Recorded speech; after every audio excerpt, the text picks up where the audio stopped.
right, hi. Welcome to I think we're calling this the Lollygaggers Mysteries. I see some people in the channel. If we sound okay, if we look okay, in terms of like volume, not in terms of whether we look like decent human beings, let us know. We're continuing our Vaesen game tonight. We started a couple weeks back. We're playing every other Monday. If you like that intro, which some people mentioned, that is good old Matt Jowsam or Jowsam3 or what is he in there? He's Free League Publishing and Twitch. When he'll pop in at some point, I'm sure. He put that together for us. It's pretty hilarious. I think it's bringing snare drums back personally. Right. So I think it's wonderful. All right, so yeah, we're continuing Vaesen. We started 2 weeks ago. Brand new mystery, calling it Frogs on Parade because there were a bunch of frogs. We'll kind of go through the summary here and see where we're at in a minute. But let's hit some introductions first. So we'll start. We'll go backwards. Joe, we're starting with you. Who are you? All right. And who are you playing?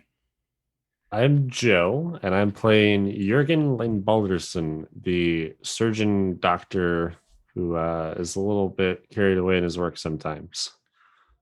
You called him a surgeon doctor now. I thought he was a doctor. He was a doctor, but I think he's more of a surgeon doctor the more that I'm tearing into stuff. So yeah. I think that's kind of his direction. All right. So Yürgan Leinbaldersön, the doctor, who got to use some doctorly skills last time that we'll tap into when we do the summary. You got to do a little bit of an autopsy, which is kind of fun.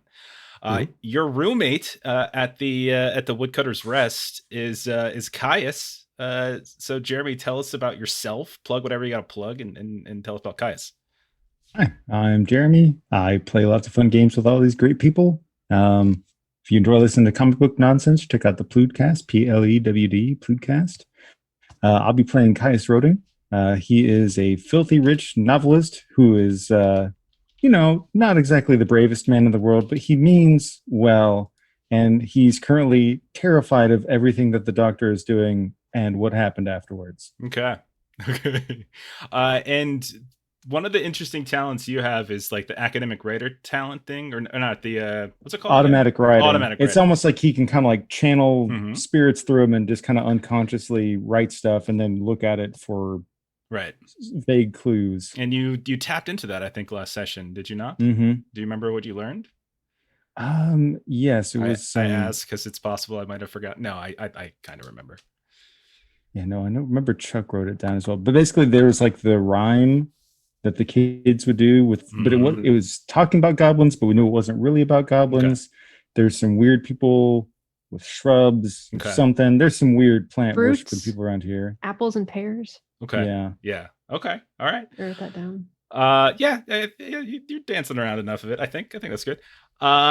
Melissa, who are you and who are you playing? I'm Melissa with Adventures in Lollygagging. I am playing Sigrid Hogstad. She used to be in a gang and is now a priest. It's a common career path, right? Yeah. Okay. I was always curious, how old is Sigrid?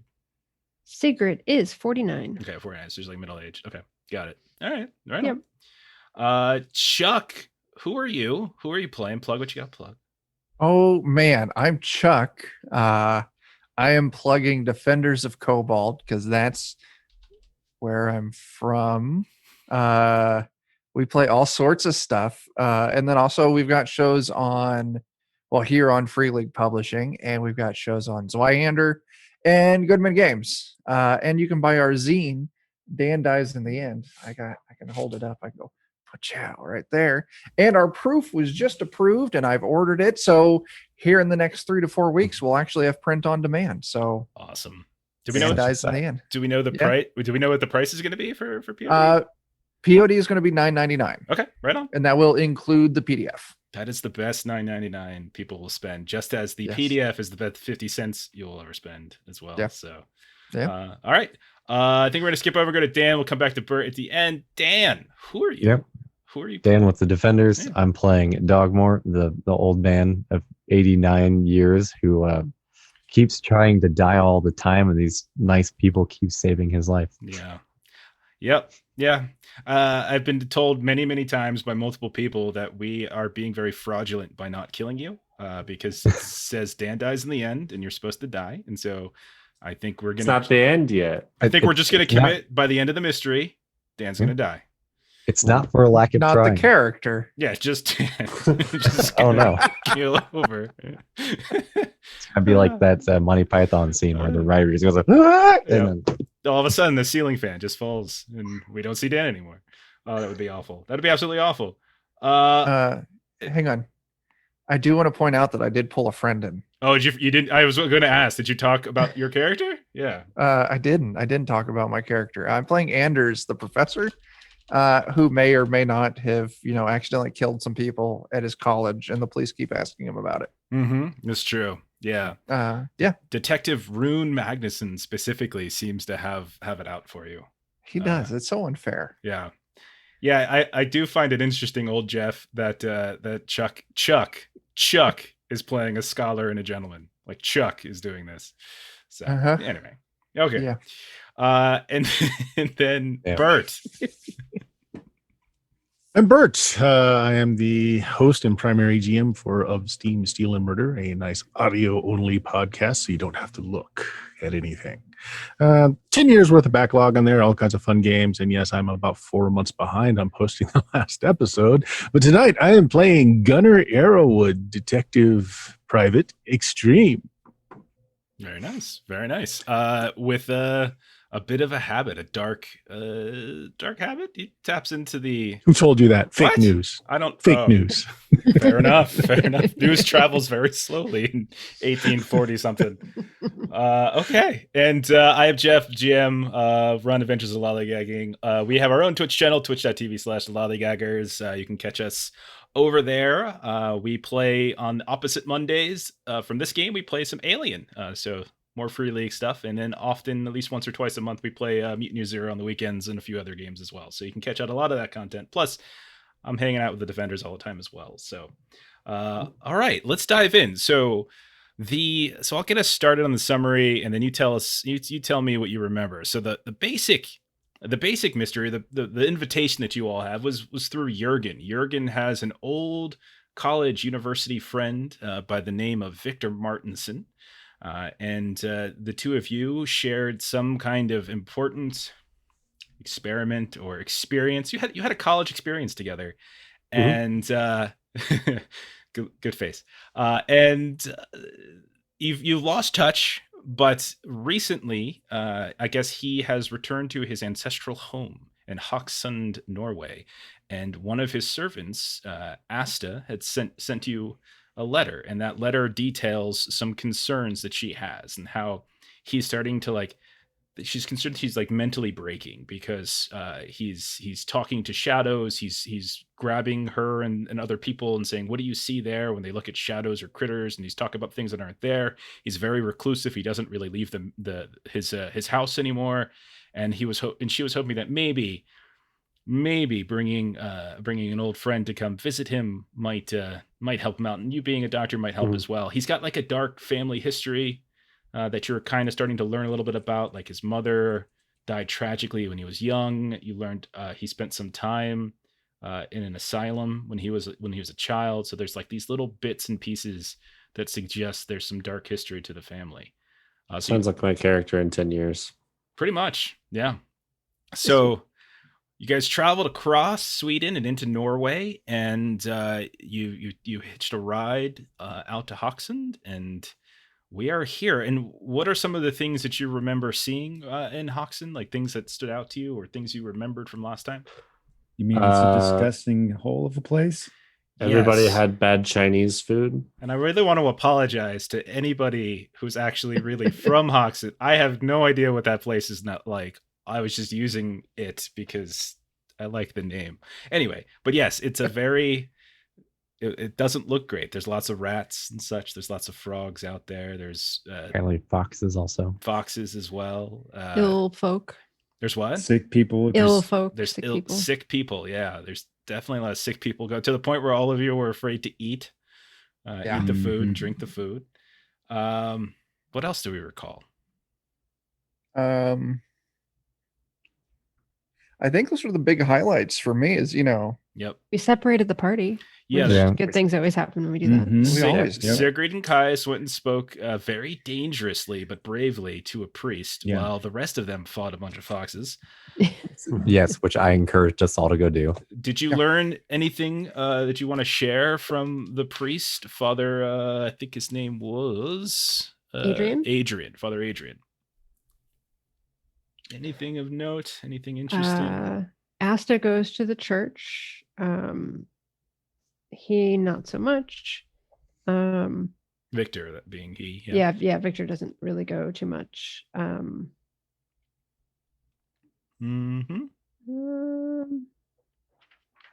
Okay. So then the Trying other to read thing, my notes. while you're going through the notes, the Yeah. rest of you encountered some children, got that weird nursery rhyme. Then you went and investigated some growling, some weird sounds that had attacked Dogmore's dogs. And that's where you I'll encountered look into that. possibly rabid foxes. You actually beat them very easily and took a few back to the inn, the Woodcutter's Rest, where you have taken up a couple rooms. Caius and Yürgan brought two of them into two dead carcasses of foxes into their room. Yürgan started cutting through them, trying to determine whether or not they were rabid and if there's anything you can learn from it. It looks like they weren't sickly, they weren't rabid. And while he was turning around, his hands covered in gore and viscera from being inside of this fox, looking at Caius, whose face is already probably draining just from the blood itself, suddenly the other fox or would-be fox sits up. And it is no longer a fox, but instead looks a little different. I'll show you a little picture of what it looks like. A little green man who looks almost reptilian with like dressed in clothes. So I got it on the overlay for folks who are in the who are watching the stream. What a fancy lad. Isn't he dapper? I'll go ahead and give you all a pic. There's a pic I have in here as well. No, that's not it. Where the hell did I put it? Oh, there it is. Creature from Autopsy. That's what I call it. All right. So if you look at the notes underneath our Journal for Frogs and Parade handouts, there's a Creature from Autopsy. You can see like the full view. He's got like he's got like a whole getup. He's got like a collar. He's got a hat. It looks awesome. And so he Yeah. sits up, looks at Caius because Jurgen's back is to him, like kind of hisses, just like, hey, yeah. And then runs down, hops off like the little table. And he's very small. He's like, a good maybe foot tall. Hops down, runs into like a little mouse hole in the wall. And we'll say that he drops his hat and you can see an arm reach out and grab the hat and snatch it right back into the hole of the wall and disappears into I the like wall. this guy. And that's where I we're mean, going he to probably start. doesn't like us, but So that's where we're starting. Jürgen. You're Yeah. good. And so Yürgan, when you turn around, the other fox is gone. Yürgan, roll a vigilance test. Let's see if you noticed as well. All right. No big deal. Nothing at stake. Just to see if you would have noticed it. Or whether we can treat Doesn't this look like it. as okay, yeah, you didn't see this thing get up and leave, but you do notice that the fox is missing. He was there, and there's a little green guy, and he had a hat and a coat, and he ran, and with it all, he loved his hat, but he dropped the hat, he grabbed the hat, and he's gone. It didn't look like that before. No! It was a fox, now it's not a fox, now it's a green guy with scales and a hat. How's a green guy dapper? I'll like shake some of the viscera off of my hands. on Oh, the floor, God like, bless you! Sprays everywhere, gets on his face a little bit. all right, well, we going to go find it? No! I'm gonna go sit in the corner. Oh. Do I see any signs that the one that I tore into isn't what it appears to be, or do I get the feeling that one this- just happened to be? What you cut into, everything looks the way you would expect the fox to look. Yeah, what should we do with it? Should we do like, we should do like a reroll with it. That's a good idea, old Jeff. But yeah, you look around and you don't see, you don't see anything that would suggest that the fox that you cut into is anything but a fox.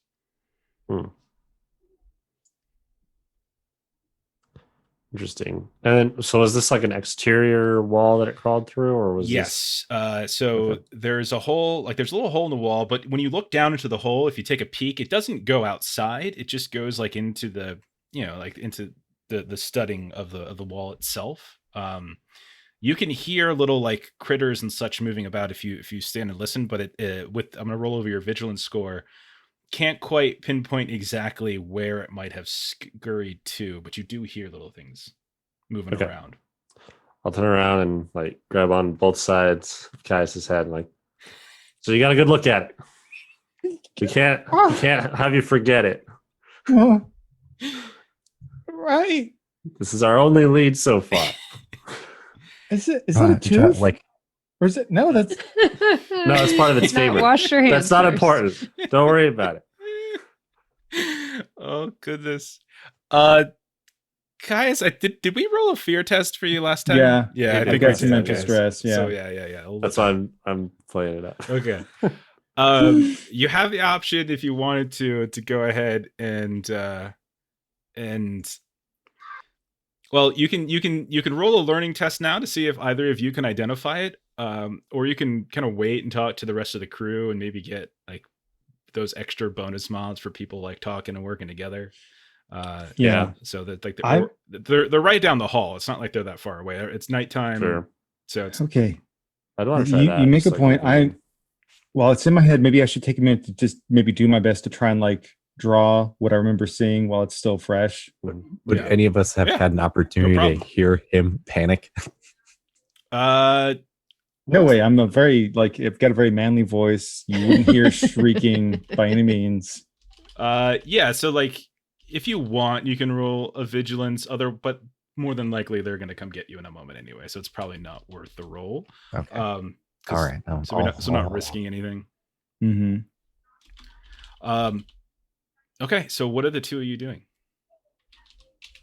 Trying to find everybody. Okay. So if you reconvene, okay, get that group learning check in. So you go and you'll fetch there's 3 rooms. People are bunking up 2 and 2 along the way. Bert, I think Gunnar and Anders are together, and I think Dogmore and Sigrid, being old gang friends, are probably bunking together. And you manage to get everybody out, and the rest of you who were in various states of retiring for the evening, you see the look on Caius's face. You see that he's got like these smudges of blood, like hands that have been on them, and little pieces of like fox hair sticking out as well.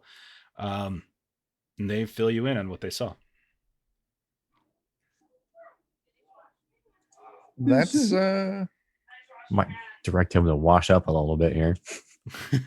I have a drawing for you. And so he shows you the drawing, which looks vaguely like the picture we showed you. Not necessarily. I don't think he has colored pencils or anything. So it's black and white.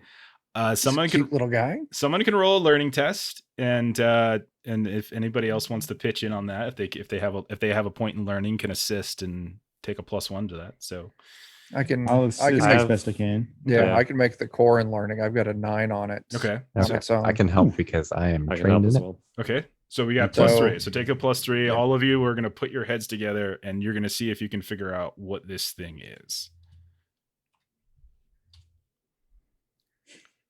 All right. Let me get rid of. We needed every one of them. Wow. Okay. Oh, wow. Do you want to push that? I do. Okay, go for it. So take a condition, mental condition, and then let's see what you I'm got. gonna take frightened. Oh, geez. Okay, you only got the 1, unfortunately. Yeah. So the base information that you all have, considering everything that you've kind of researched when you were back at the castle, is you do know what this thing is called. It's called. There's a couple different names for it, but the most common name is a Vaetir, and you would know. So it's like Vaettir. And the things that you probably have heard, like there's a couple other names it goes by. People just more vaguely maybe call it an earth spirit or an earth builder. There's some more exotic terms that I'll probably butcher if I try to explain it. So there's Jordbegarde. So I'm not sure if I'm pronouncing that correctly. But you know that this is a particular type of Vaesen who they live fairly close to humans, whereas many other Vaesen like to keep a distance from human settlements and towns. Vaetir doesn't seem to have as much of an issue.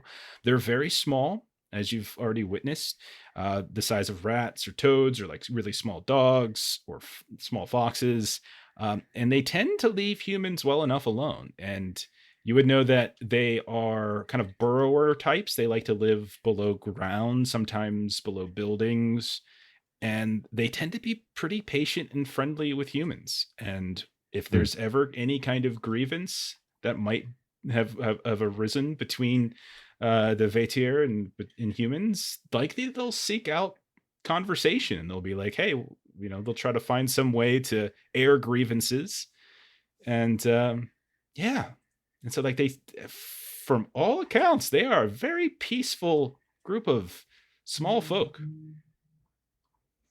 Wonder if there's some way we might be able to lure him back around that we could try and communicate with it.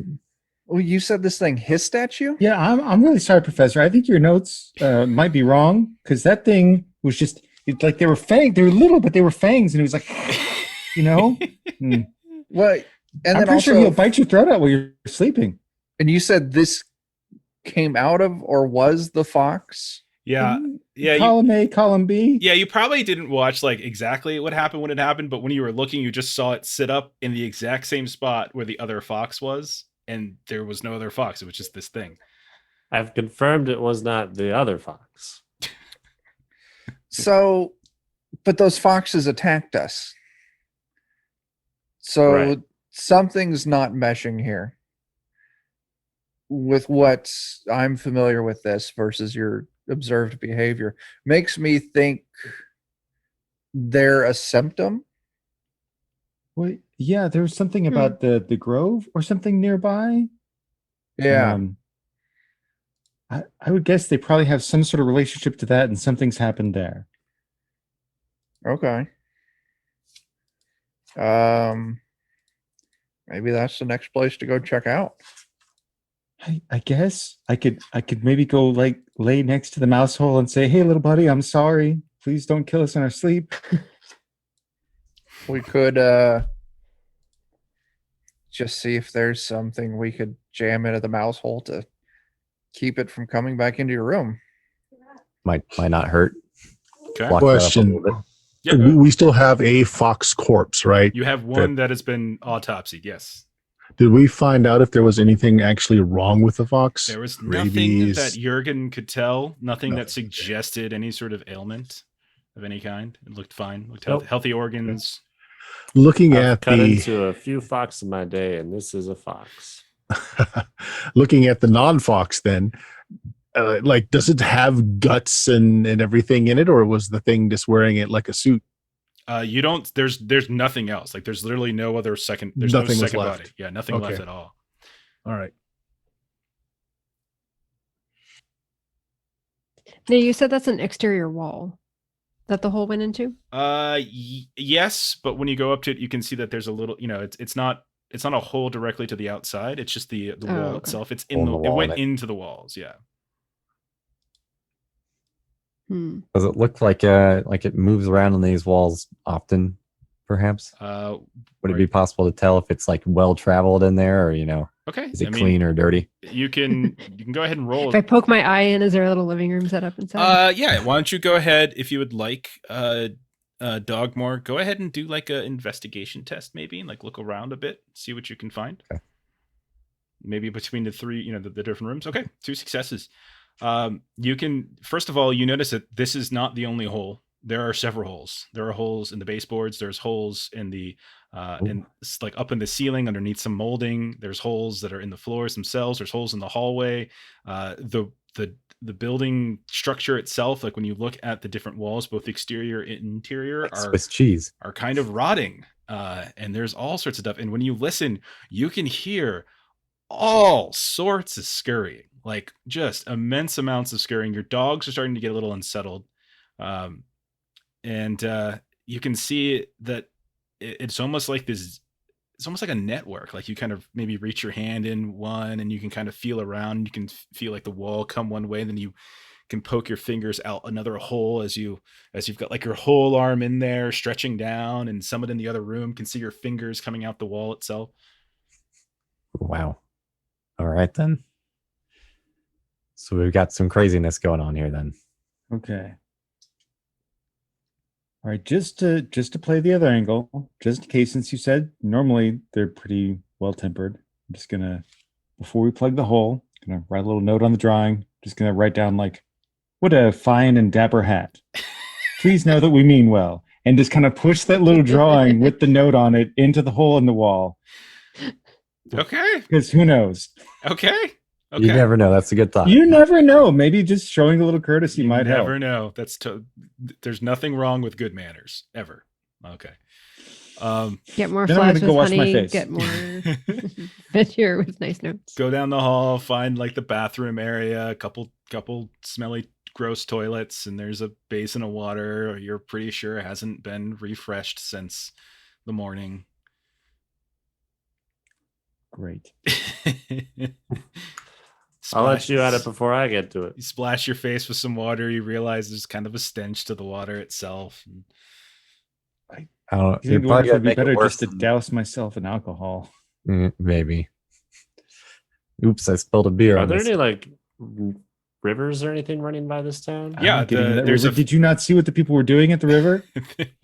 Oh yeah. There's a very big river that comes that cuts the basically the town into, well, it cuts the area into most of the towns on the south side, but you know that there's like glasswork and stuff on the north side. There's a ferry that connects one side to the next. It's called the Dramen Silva.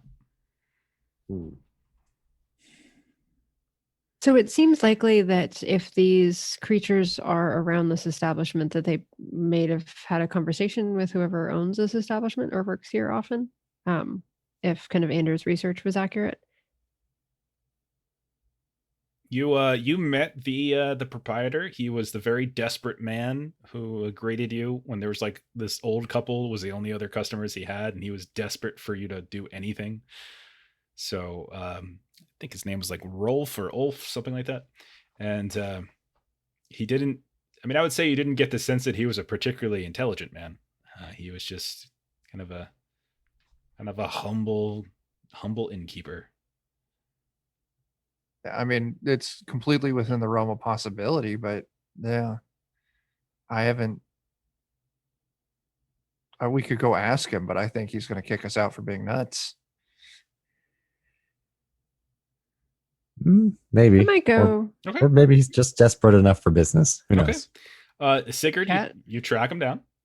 Yeah. He's cleaning up below, and he's just sort of closing down everything for the night, and you catch him as he's retiring to his own room. What do you ask him? So I'm just gonna, butter him up. Thank you so much for your, hospitality. We're so grateful to have a warm place to sleep tonight. We did, and this isn't a complaint or anything, but we did notice a little creature that kind of was out of a little hole in the wall and then went scurrying back. Is that a common occurrence here? And he looks really embarrassed. He's like, I'm really sorry to say, but we have had a bit of a rat problem. It wasn't a rat though. It was something. It was different color than a rat. A bit of a frog problem, but they don't usually make it this far from the river down to here. They're usually along the edge of the water in the northern parts of town. They don't get down here, but I suppose it's possible. I'm so very sorry. Well, I'll do what I can to clean it up in the morning. There's not much I can do today. I could probably smoke a few out if they're that much of a problem. I think it'll probably be okay. These looked not quite like the frogs that I'm used to where I came from. It looked a little bit different. Is that unique to here? Frog's a frog, madam. Size and color might be a little different, but they got their webbed legs and feet and big old eyes and that kind of thing. They are what they are. All right. So I'm just trying to poke What about a little bit. frogs that wear hats? I was trying not to just go right there, but sure. It's just like in a little picture or something you drew or something. Well, in a picture he drew, but no. If you show him the picture, you don't have to, but if you show him the picture, I think the picture got stuffed Okay, into the hole stuffed with in. a note on the back. Yeah, the picture has now been left as a very awkward note. You don't get the sense that he's on board with any of this. He's being very polite to you all, and he feels very bad that there's rats, and he feels bad that you people might be crazy. But Can I do any sort of like observation or something to course you see if can. he's Absolutely. being intentionally obtuse? oh yeah, absolutely, roll an observation. Yeah. Matt, we got to update Nightbot, so it says we got to try to smash the Twitch partner target. Yep. Two successes. 2 successes. Just he's totally on the up and up. Seems like a friendly guy. He doesn't. You don't get the sense at all that he's being obtuse intentionally. He just generally doesn't understand why anyone would look for frogs with hats on. Okay. Okay. So I'll just turn to Yürgan and just kind of shrug like he doesn't. I think All right. So it's pretty late. So what do you all want to do? Are you looking to do something before you turn in, or what? I'm good to turn in. Yeah, I think probably turn in, but then, try and get myself wrapped up real good. Okay. Sigurd will offer to Caius if he wants to switch rooms for the night. No, that's good. I'm good. Divvy Yeah. up. Who's the sharing a guard room dogs. Are with you him? sure? It's Yürgan. Yürgan and Caius are together. No, Jürgen is just the delightful man to share a room with. The gore has been cleaned, and that's appreciated. And Cleaned.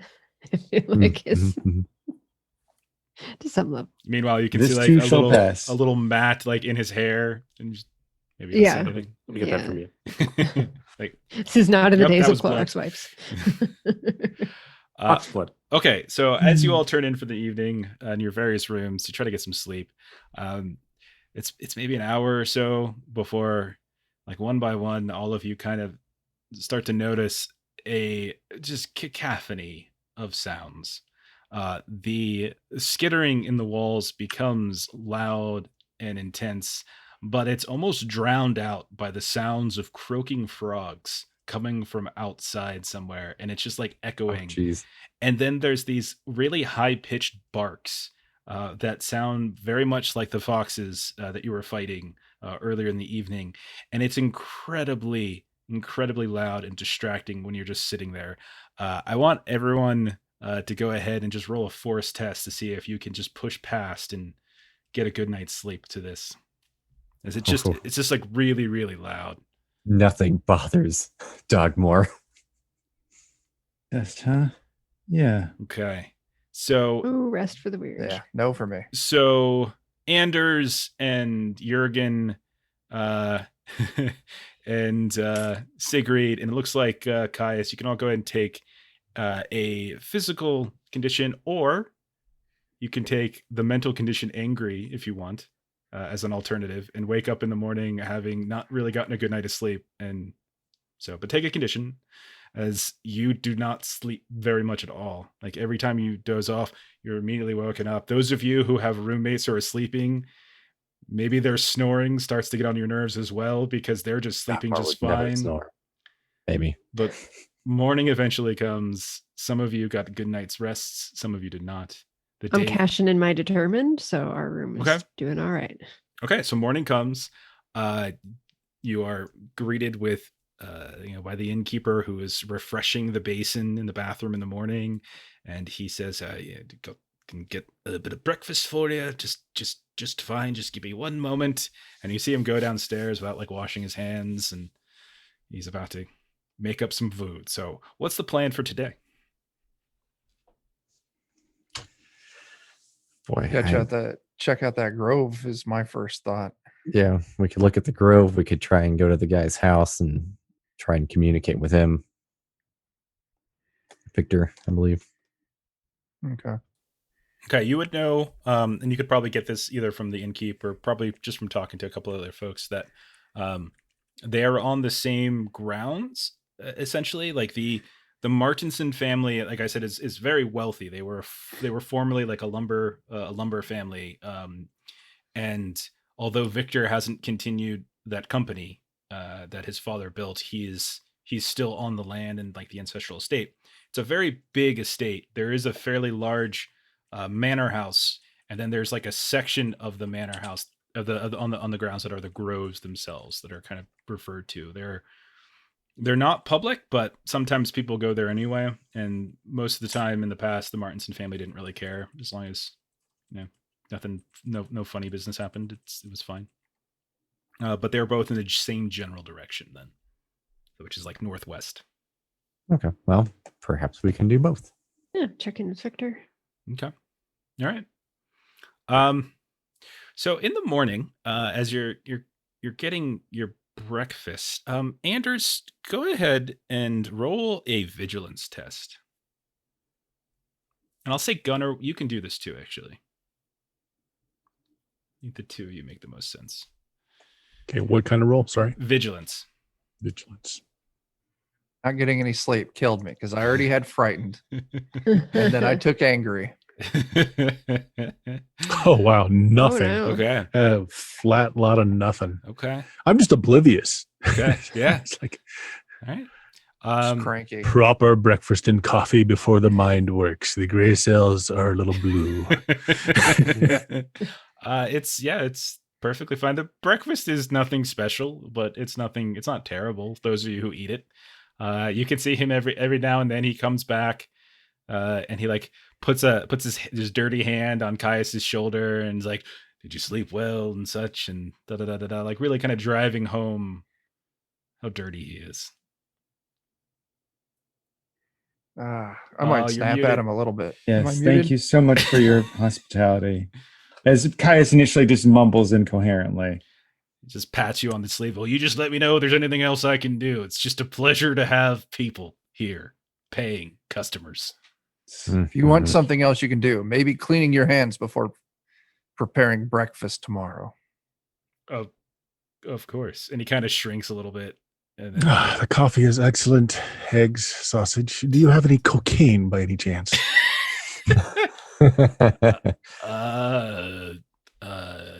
no. And then he kind of Pity. you notice him kind of hesitate a little bit, and he kind of leans in and he says, I hear that doctor over there kind of has some stuff, he's got here. There's one or two folks that maybe take a little off the top with some of his deliveries, if you know what I'm saying. So, Oh, excellent. I'll leave a generous tip with my breakfast. so he'll shoot a dirty look towards Anders, grin at Gunnar and Caius, and away he goes. That's fair. Somebody had to say it though. Okay. So thank you for everyone else. Yeah. Okay. Yeah. All right. So, plan. So a couple hours. It's probably mid-morning at this point. It's a slight overcast, but nothing terrible. You see a handful of folks on the road when you pop out. You see some kids running around doing that damn game again. A couple of them are being shooed. Like, get out of there! Get out of there! Quit hiding in there. And again, you see the scurrying of rats everywhere you go. But where are we headed? To Right Victor's. on House the first edge, or straight grove? to House or Grove, I think is the two options. how long do we think we'll be at the Grove? In case anyone didn't hear, the doctor apparently skims drugs off the top, just so everyone knows. He's pliable. Yes. I'm more than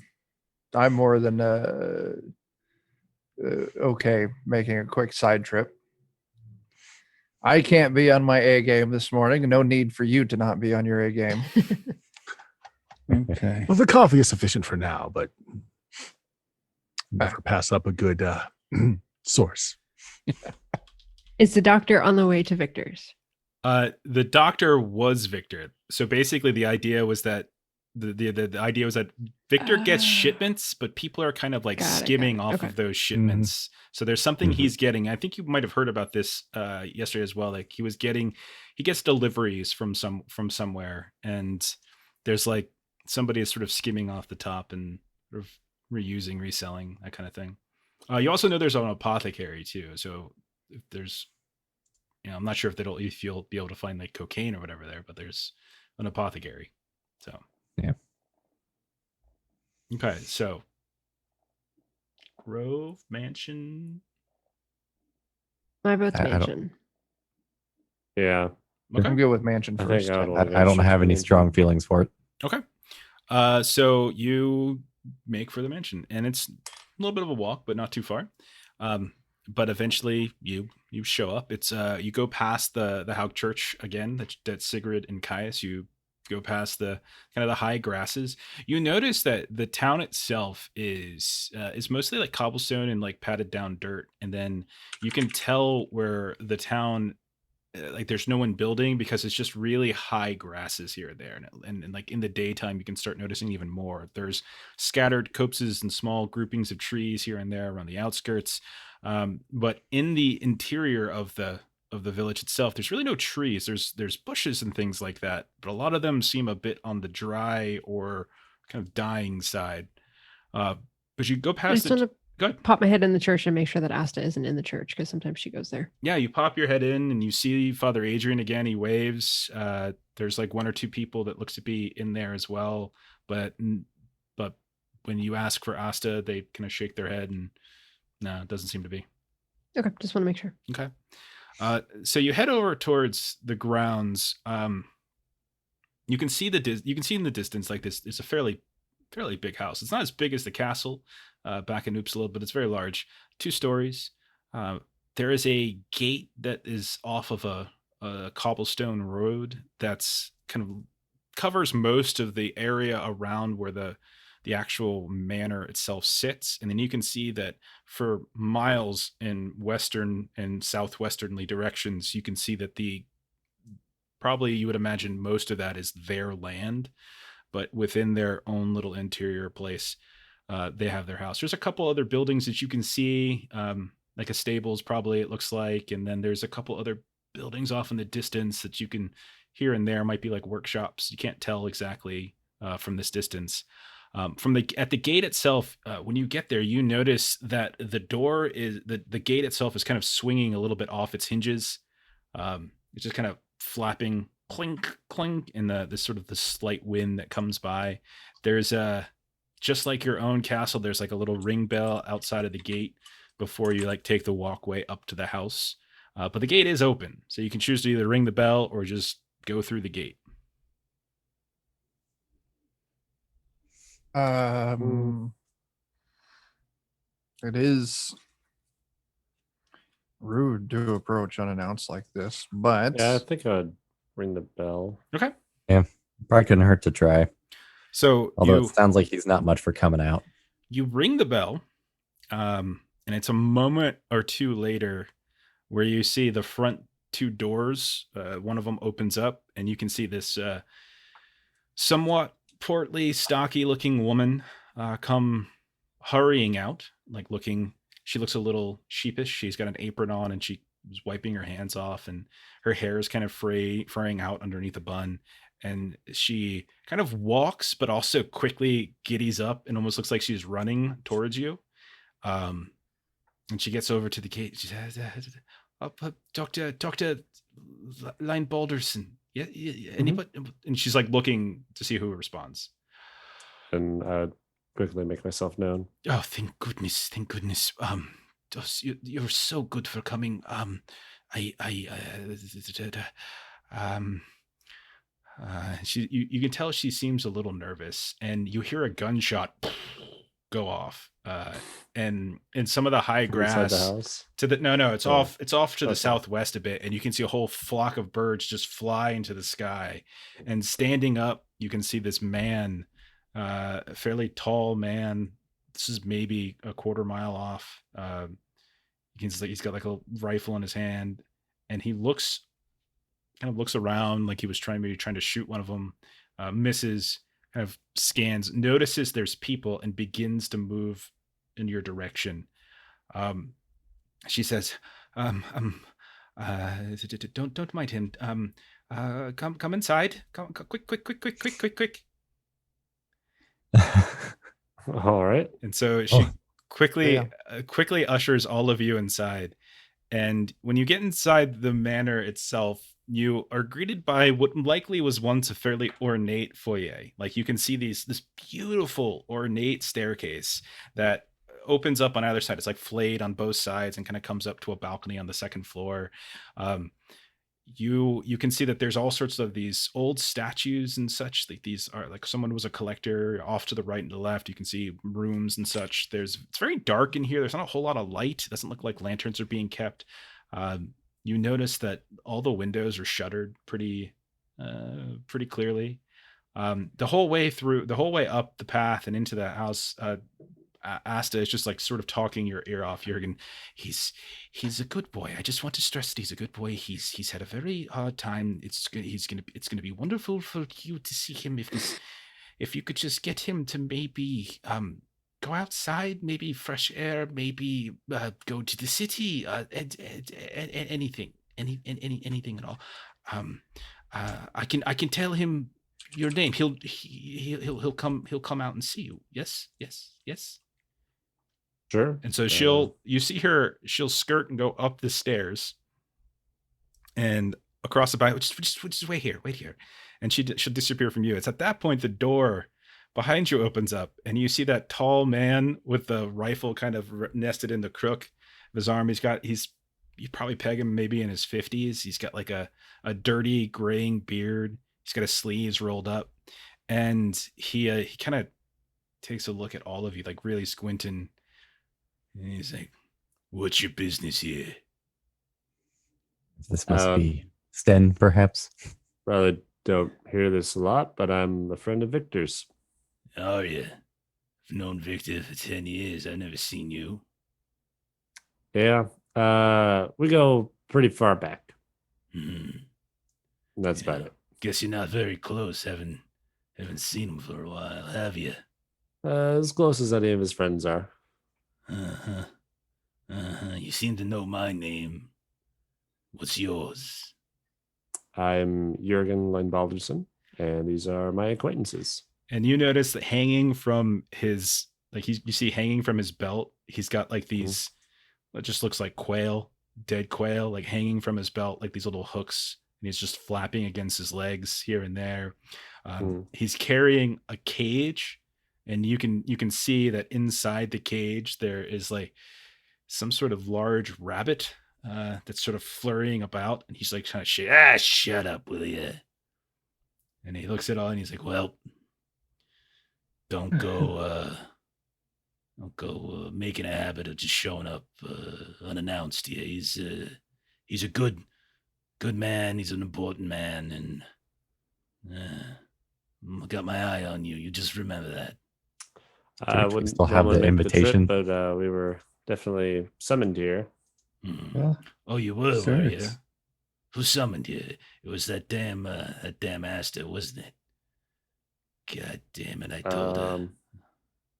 Well, judging by your tone, I may not want to answer, but what do you mean, judging from my tone? What are you trying to say about my tone? Nothing. Kind sir, you're sounding like a real ass. it sounds like you care a lot about this man, and he's lucky to have somebody like you looking out for him. He's going to step right up into Anders's face, and he's much taller than you. This guy's absolutely very tall. Just playing into that cranky from not sleeping last night. What did you call me? Sir, you are quite rude, and your tone is unnecessary. You ass. And he's going to grab you. God, well, I find you unnecessary. And he's going to drag you towards the front door. He's going to open the front door, and he's going to literally throw you out the front door. Oh, God.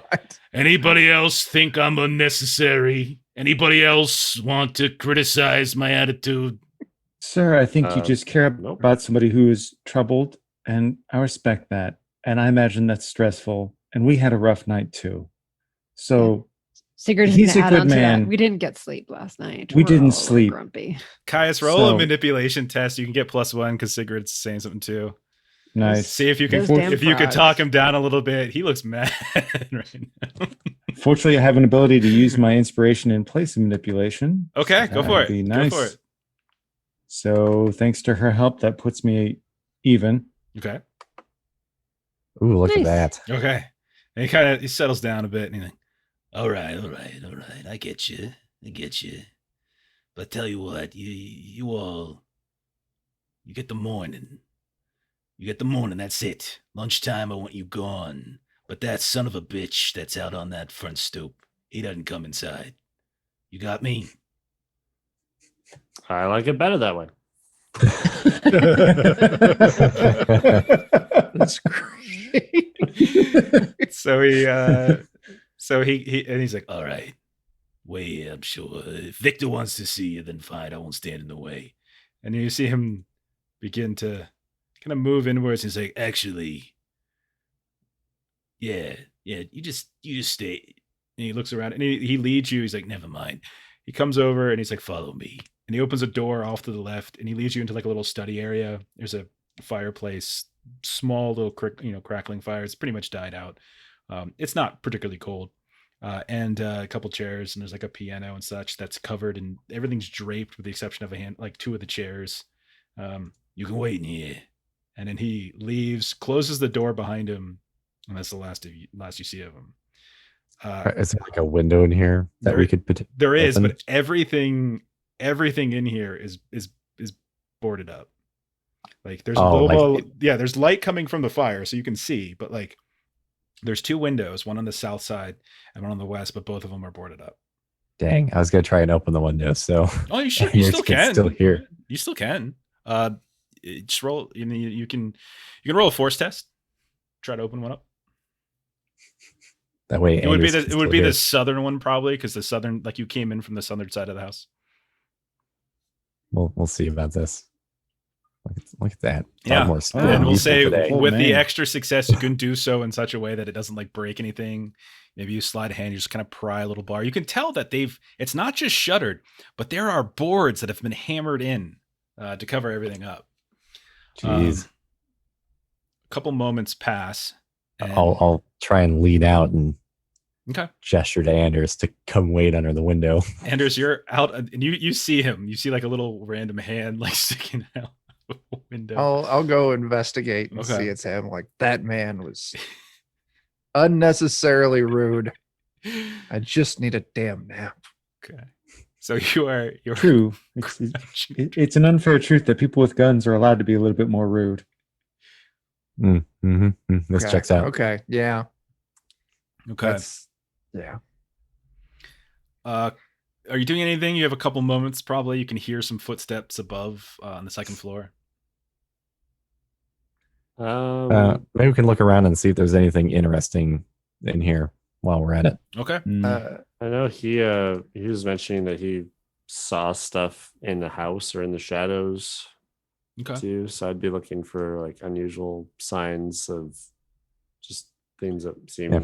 I might make another round of looking for interesting little holes or crannies like I found in the. Roll. That's what roll investigation. I was going to suggest. Yeah. Yeah. May anyone help? Oh yeah, of course. Anders, you can look around outside too if you really wanted, since you're out there. Sure. Yeah. I'll kind of poke around the walls and the, where the it might be even more meets the walls. for you to roll it, Bert. If you want to do investigation, I can help you with it. Yeah, go ahead and run it. Roll I get 6 dice for it. +1 from Dogmore. And so plus bonus of +1. Yeah, for Dogmore. Okay. There you go. Hey, success. I think it's more up your alley than even mine. So that's fine. You notice very much like the inn. There's a lot of places where there's patching done. Patching in the there used to be holes in the baseboards and the molding, keeping up with it by the fireplace especially. But they you can see recent masonry that has patched up some of the holes near the fireplace. You can see that there have been some patchwork done on some of the baseboards, some of the floorboards as well. You also would notice that there is discoloration around some of the floorboards where they were patched up, but most certainly. Question: are the holes only on interior walls? No, it's a variety, and some of them are just straight up in the floor. Oh wow. Okay. Can I roll an investigation to check out the wall outside as well? Of course. Oh, there we go. Okay. Every inch is Okay. examined. Yeah. So as you Jeez. are looking around, you do in fact notice that there's almost like a home that had to be drilled for termites. There's all of these little burrows. Some of them are fresh. You can see that there's signs of burn marks all around the outsides of the house as well. Oh. Some of them are against the wall. Some of them there's just like circular patches of burnt ground. You can see as you start, maybe you trace around the corner of the house a bit. You can see off in the distance. There's like an unfinished building, like way off to the west. It's just sort of sitting there, and like as you're watching it, you watch as like a little beam from a rafter like sways in the wind and just falls, and then a bunch of birds fly up away from it. What else can I give you? Yeah, that's really about it. Okay. Well, actually, 3 successes. I feel like I got to give you something more. You notice that there is a box by the front step that seems to be addressed to Victor Martinson, and it seems to be coming from kind of a some sort of university address in Christiania, which is basically Oslo. Yeah. And It's hasn't been picked sealed? up yet. It's sealed. Okay. Yeah. okay. I wonder if this Or is the medical resealed. supplies that people are skimming. Good. Well, I don't want to steal from our host yet. So Okay. So It's yet I like Leaving the open the yet. possibility. I just heard the yet, just sort of caught up with that. All right, so the door opens on the study, and you can see that Asta opens it up, and she's like at a very. You can see that her head's kind of downcast at this point, and she's like letting the man in, and you can see Victor walks in, and Yürgan. This is not the man that you remember. You remember kind of a younger blonde haired man, tall and kind of vibrant and strong, and looked filled with energy. And you see a man who's a little bit more downtrodden, still tall, kind of hunched over a bit. You can see sunken face, some of the color from his face that you remember from when you worked together back in university has definitely drained. You can see these big dark rings underneath his eyes, these big bags. His hair is all mussed up, and you think it might even be receding in certain places. The shirt that he's wearing is like half tucked in, and you can see that he's shown up and he's barefoot. He is not presenting himself the way a person of kind of an aristocratic class would probably present themselves, but he walks in, he looks around, he sees you, and a little bit of light, a little bit of like suddenly a little bit of like the recognition's there. He recognizes you, and you can see a small grin begins to sort of just creep across his face despite the relative disheveled nature. And he's like, Yürgan, you old son of a bitch. How long's it been? Oh, goodness. Too long. I So- heard you've not been doing too well recently. So thought I'd come by to check you out. He looks down at Asta and he says, she's a nosy old woman, but she means well. I'll remember that. He says to her, like really almost threateningly. It's like, is he joking? Is he not joking? It's really kind of hard to tell, but she thinks he's being serious because she kind of jumps and she's like, I'll go get refreshment. And then you see her kind of disappear. The door closes, and yeah. I got a picture of him in the handout if you want to take a look. Should be available now. It's Victor Martinson. You can tell like he just has a sort of a disheveled nature to him. The two of you are basically the same age, but he looks older. It looks like he's aged more than he should have in this time. Oh yeah. And again, you know that he's been traveling. He's been abroad for quite some time. He's a kind of a natural philosopher, a naturalist, deals with the world, animals, flora and fauna, that kind of such. But he looks at the rest of you and he's like, introduce me to your for colleagues, friends. And he sees like a priest. He's like, looks at Sigrid. Acquaintances, yes. all in similar lines of hobbies. And then I'll beckon for them to Hobbyists. introduce themselves. Okay. And he really like hesitates over a cigarette a bit. He's just, I can't see what a man of logical thinking would have to do with this one. If you say so. I just am here to try to help my fellow brothers and sisters. I take no offense to scientific pursuits. There's some things we don't talk about. You That might too. not take offense to my scientific pursuits, but I might take offense to some of the ways in which you and your brethren have tried to stop some of those scientific pursuits. But discussion for another day. Understood. Asta comes in. I said we don't talk about some things.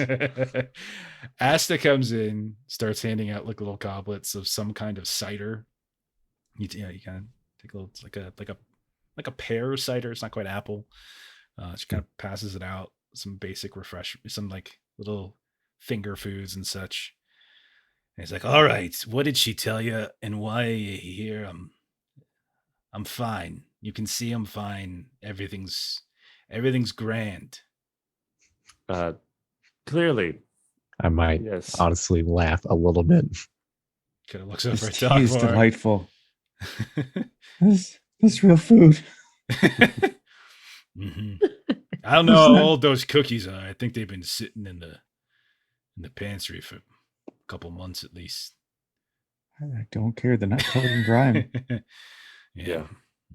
The cider's been... the ones that were handed out to me, I would definitely be gone like instantly. Okay. So yeah, I can't start scarfing up food. So yeah, I mean, like I would say maybe there's a couple minutes worth of just sort of shooting the breeze, catching up, that kind of stuff. He tells you some of his tales going abroad and whatnot. But what are you looking to accomplish here? Go ahead. While they're talking, can I observe his body language, see if he's lying, if there are certain things he's trying to avoid? Yeah, roll an observation test. It was hinted that we had the same experience to both get the site, right? Something like that.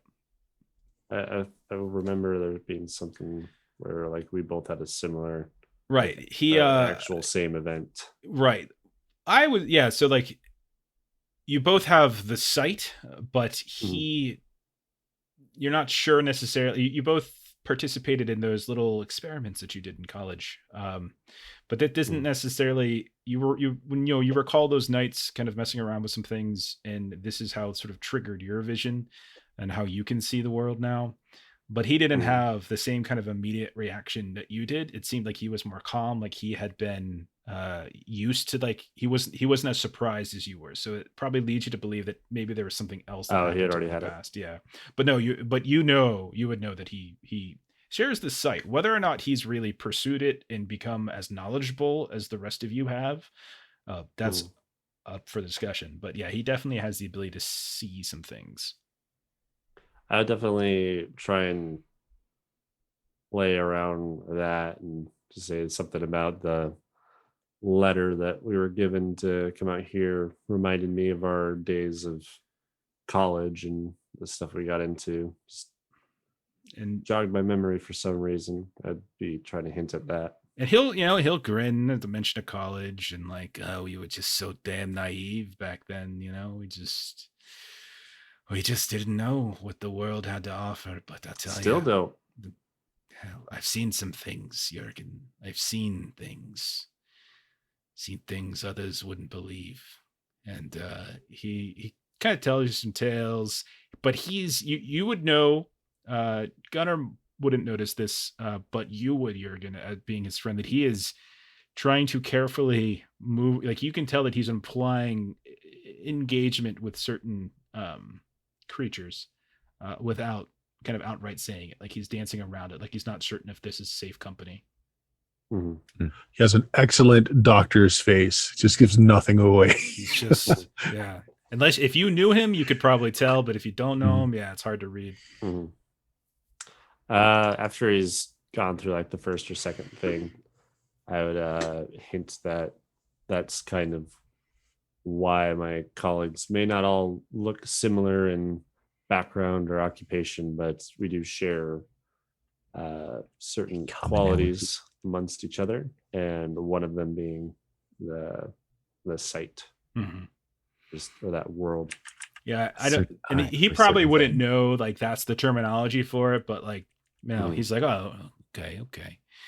Yeah, well, I saw some things. He'll start going through like I saw a dog the size of an elephant. I saw an elephant the size of a dog. I've seen. I kind of want both of those things. I've seen bears with wings. I've seen birds with the face of a bear. I've seen things. There's so still many a bit things. more dangerous than a bear is a winged bear. I'm more certain than ever. More certain than ever. One of them. Responsible for my mother.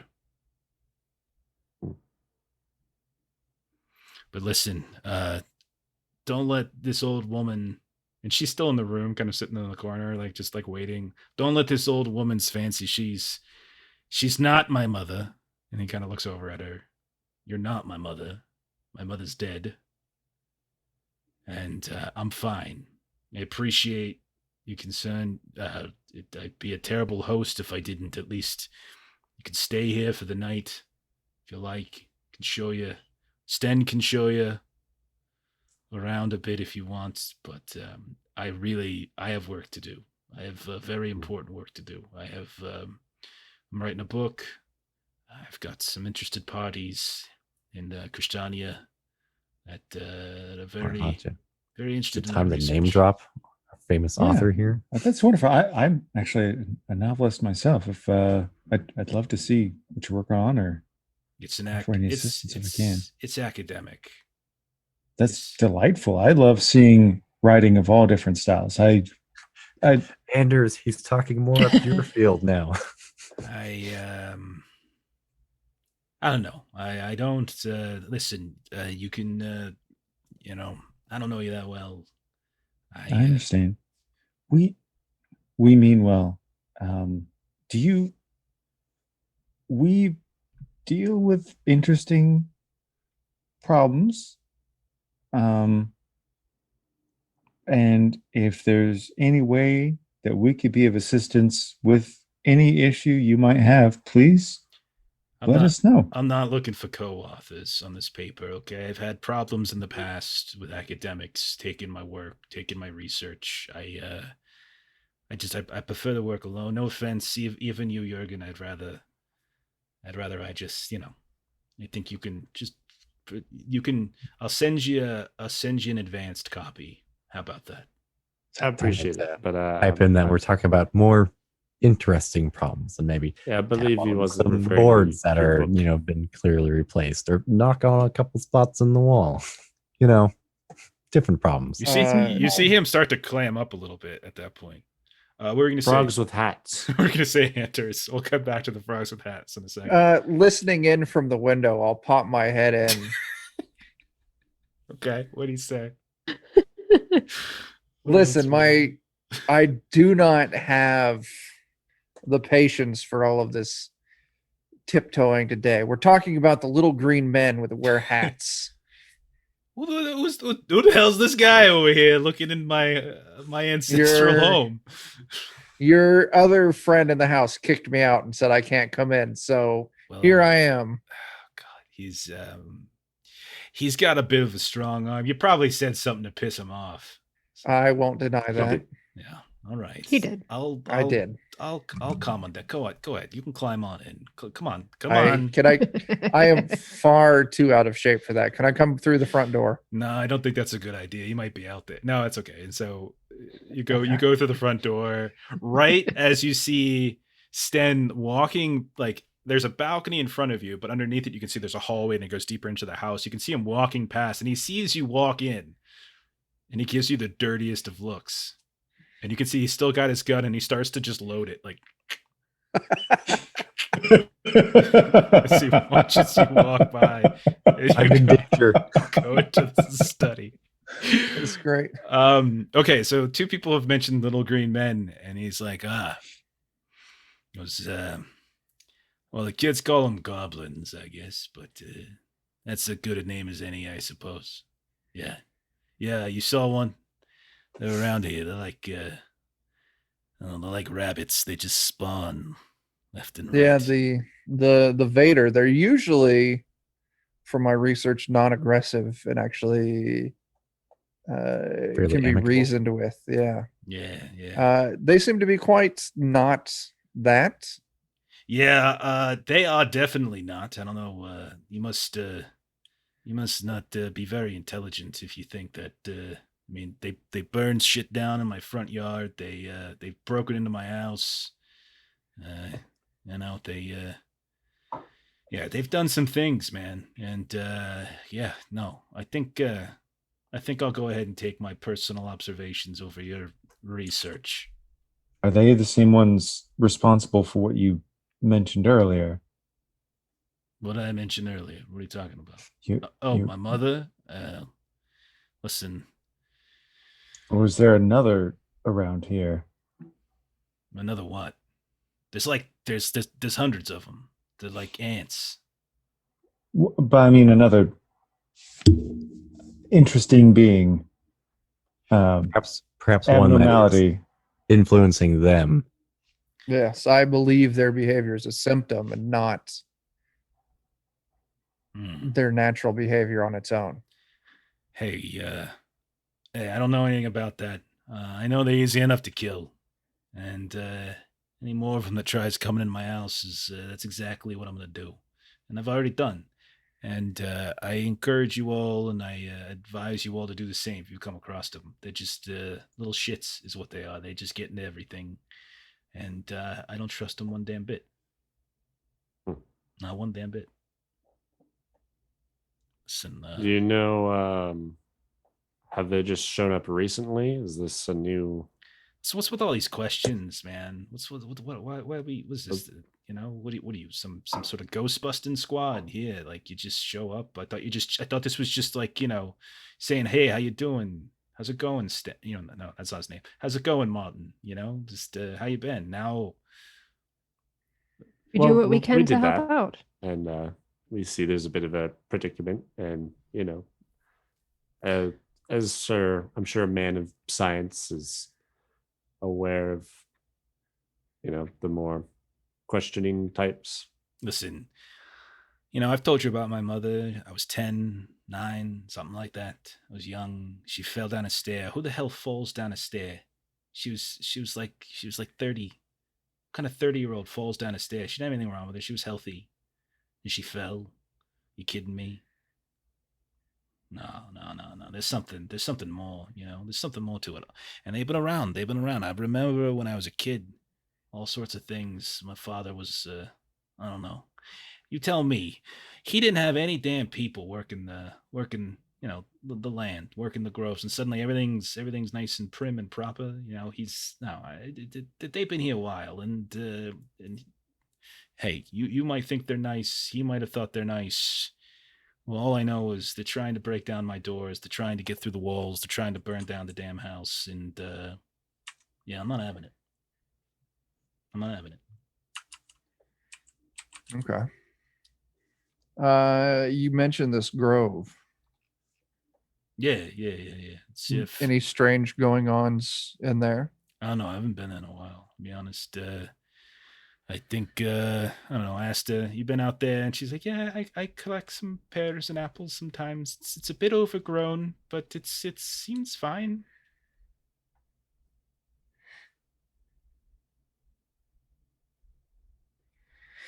Okay. I have no idea from here. So is the grove in better shape than the rest of the town? Because we were talking about how the vegetation generally seems dried. Right. She's like, yeah, no, it seems lush, you know, it's like I said, it's overgrown. It's just, this is a lot of, it's very green, healthy. The cider you're drinking, Mr. Caius, it's from pears and from the grove. Yeah. It's delightful. Mm-hmm. The rest of the town is I'm glad you enjoy it. Thank you. Degrade. Yeah, I'm so freaking tired of them too. They just keep coming. Hey, doctor this, doctor that. They don't even know a damn thing about what I do. No, like just get off my damn property is what I'm saying. Like I'm just, ugh, this place just oh god. I don't know. There's a reason I was gone for so damn long. I can't. I can't. Ugh. Why do you stay? Certainly with a man of your skills. You know, like I said, any number of other villages would appreciate you. Yeah, you know, sentimental value, I suppose, to the land. You know, I don't know. I don't got. There's no one left. I'm the only one. I'm the only Martinson left. So, I guess the familial obligation or something, or and plus it's remote and I can do my research and it's close enough to Christiania. I can get some stuff done. But when I'm done, I'm gone. When I finish what I need, when I get what I need, I'm gone. A couple more months maybe, and then it's back to the open seas and traveling this great world. When you travel, do you make ship friends with the ship gnomes? The hell's a ship gnome? Okay. Every watercraft has a gnome or a goblin bound to it. I was just curious if you come across them. Yeah. Actually, yeah. Is that okay? Yeah, man, they're real mean sons of bitches. They do not treat the crew particularly well. They do not treat slackers well. Okay, if you say so. All right. Listen, I've got work to do. So, like I said, if you want to stay here, talk to Asta. We got rooms plenty.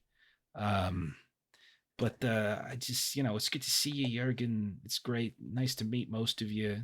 But let's just make this like a quick one night thing, okay? Like I got things to do. All right. Fair enough. All right. Can we have your permission to go visit this grove today? Yeah, knock yourself out. Do what you got to do. That's fine. And so he'll wave. Yürgan, roll an observation test. All right. I'm going to give you a +2 modification since you know him particularly well. I feel like I only want to eat food that came out of the grove right now. Right. Yeah. Okay. Look at that. You would know with 100% certainty that he is lying about some stuff. Like he is just withholding, and he could tell he was very evasive at times. You can tell that he got a little uncomfortable, especially when you start talking about his mother and whether or not these things are responsible. When Gunnar asked him about why he stays, he was really, really kind of a little nervous. He didn't like that at all. And boy, it's really hard to drop that voice. I tell you, it's like it's overtaken me. Stuck with you. Yeah. And it's like it's my whole New York side of the family. That's what that is. But yeah, you can tell with great certainty that he was lying about why he's staying. He was definitely evasive about what he thought about his mother's death. And you can tell that like just there's an overall sense of like unease. Like he doesn't really want you all here, but he's trying, he's like kind of doing the social obligation thing, or else that might be more suspicious if he wouldn't do something like this. So sounds like we need to get him drunk tonight. And then more questions. So Asta kind of starts leading you out and gives you sort of directions on how to go to the grove. As you're out there, you can notice deeper into the house, you can see like two silhouettes, one of clearly Victor and one of Sten, as they're kind of talking in the shadows. Looks over by like a dining room area. As you kind of look down there, you can hear the very subtle sound of voices traveling. But when you all enter into the foyer and like you're talking here and there, they immediately clam up, look over at you, and then they walk deeper into the house and away from prying eyes, like they're keeping something kind of secret. But Asta she'll come out, she'll like walk you out and she'll point and, she's like, see what I mean? He's just, I'm really worried about, he was such a beautiful and wonderful boy when I knew him, and his father's dead, his mother's dead. He's got no one else. This is it. the things he said about his mother. Some people say she fell. Some people say she killed herself. Like she went crazy. Okay, she went crazy, and she was seeing things, and she would get very angry out of the blue, and then there was fighting all the time between her and Victor's father, and then they found her on right there in the foyer, at the base of the stairs, and I didn't find her, but I've heard maybe there's more to it. Just help him if you can, please. I know I'm very sorry he was mean to you and terrible to you, but he's a good man underneath. We believe it, and he's lucky to have you. You're very sweet. And for what it's worth, do you remember at all, like maybe what his mother used to argue about, or what she said she saw? If there's any chance that maybe something is repeating itself, so to speak. I know that she did not like it here. I know that she wanted to move, and I know she said she couldn't sleep, and she never could sleep here. We had to go see old Hedda, and we had to get all sorts of different concoctions just to get her to sleep through the night.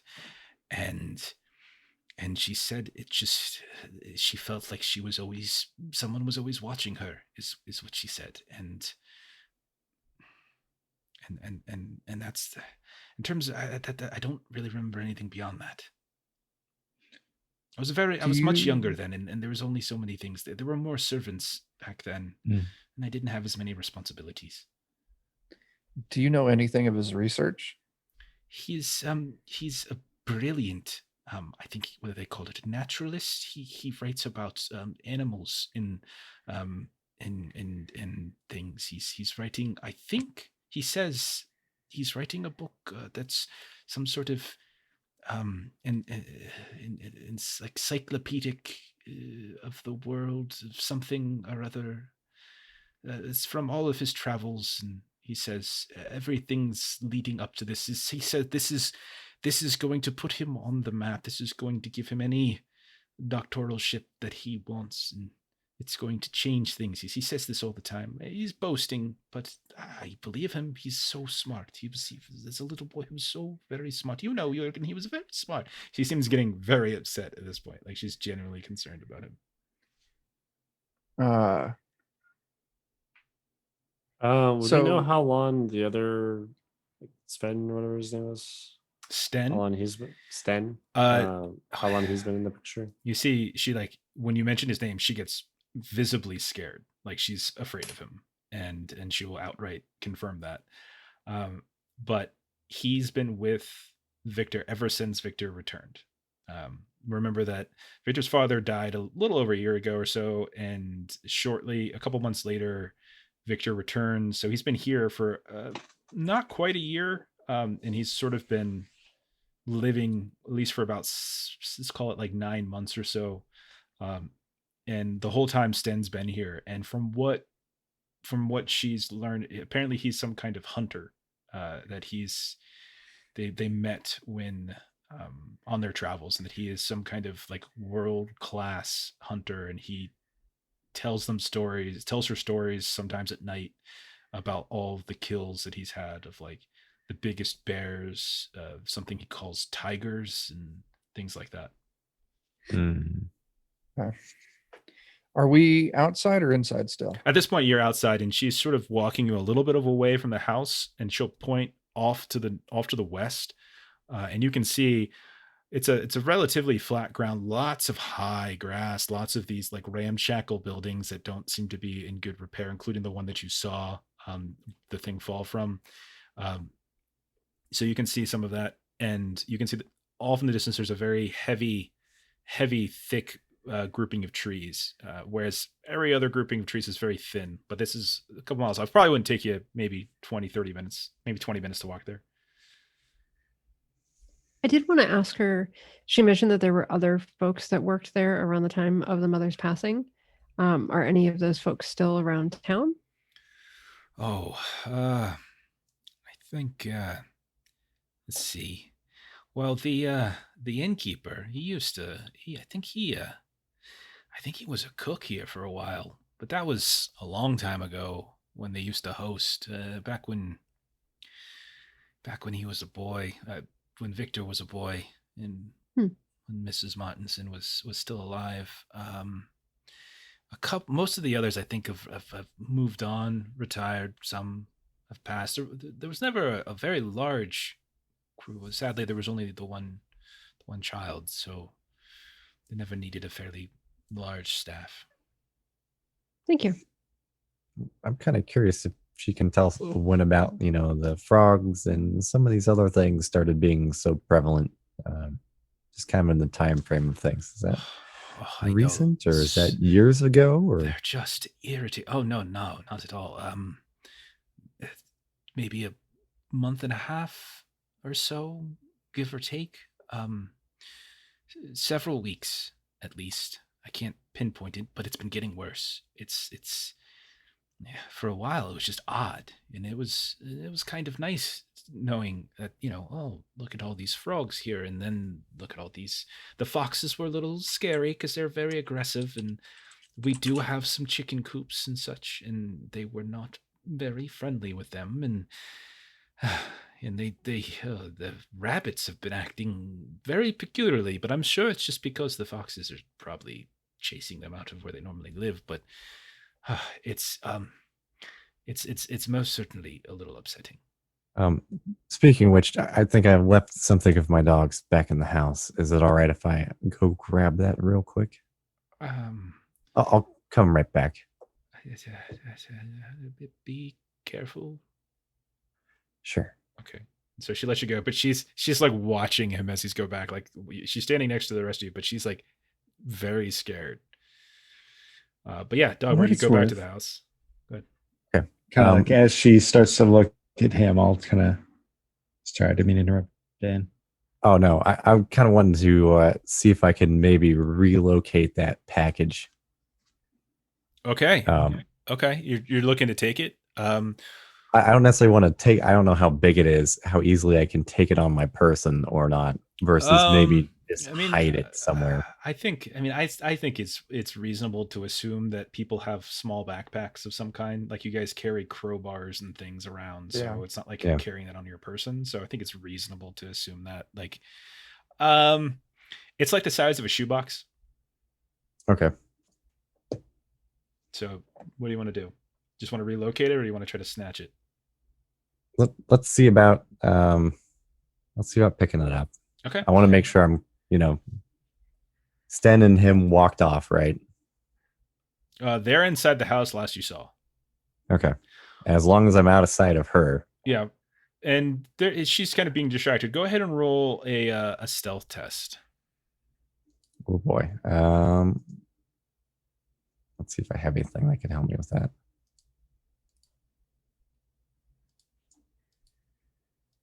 Oh, no, I don't know that I do.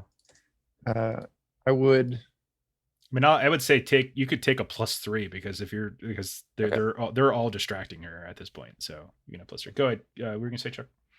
I was gonna say, while he's sneaking off to do that, I'd like to keep a real close eye on her, mainly to see if she notices him taking it. Okay.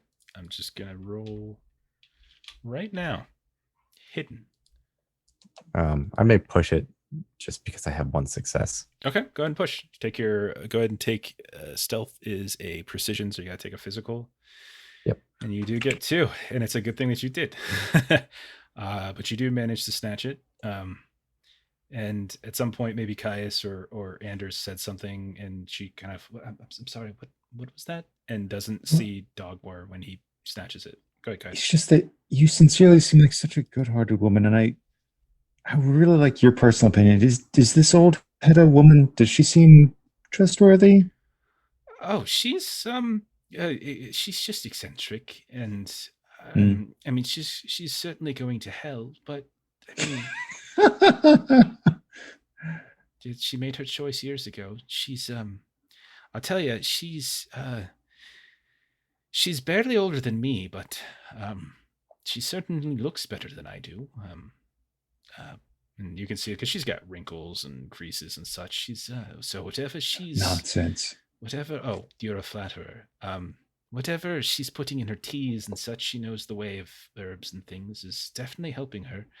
But no, I prefer if I were sick, I would go to Victor and I wouldn't go to her. And she's a pagan. Devil worshiper. I don't think she worships the devil, to be honest. I just think she's just wayward and lost. Maybe deathbed confession, something of the sort might save her, but Well, we can always hope. we can hope. So Stunning review. so Dogmore, you get your stuff, you make it back. I'm gonna go ahead and go through the motions of stepping inside. Okay. To go, look like I'm actually going in to do something. If I run into Sten, I'm just gonna say, I came in for a glass of water, but I'll wait. I'll come back outside. Okay. You step inside and you can see that the Victor is going upstairs, and he looks down at you from the balcony above. For him, I'll just say, I left something in the study. I just was gonna grab it real quick and reconvene with my friends. He kind of looks down at you, and I'm not going to make you roll for that. All right, make it quick. We've got work to do. Absolutely. By all means. Don't mind me. Okay. So yeah, you already got the stealth test. I'm not going to make you roll again. So you go and you make a good show of it. Do you see anything else to ask to outside?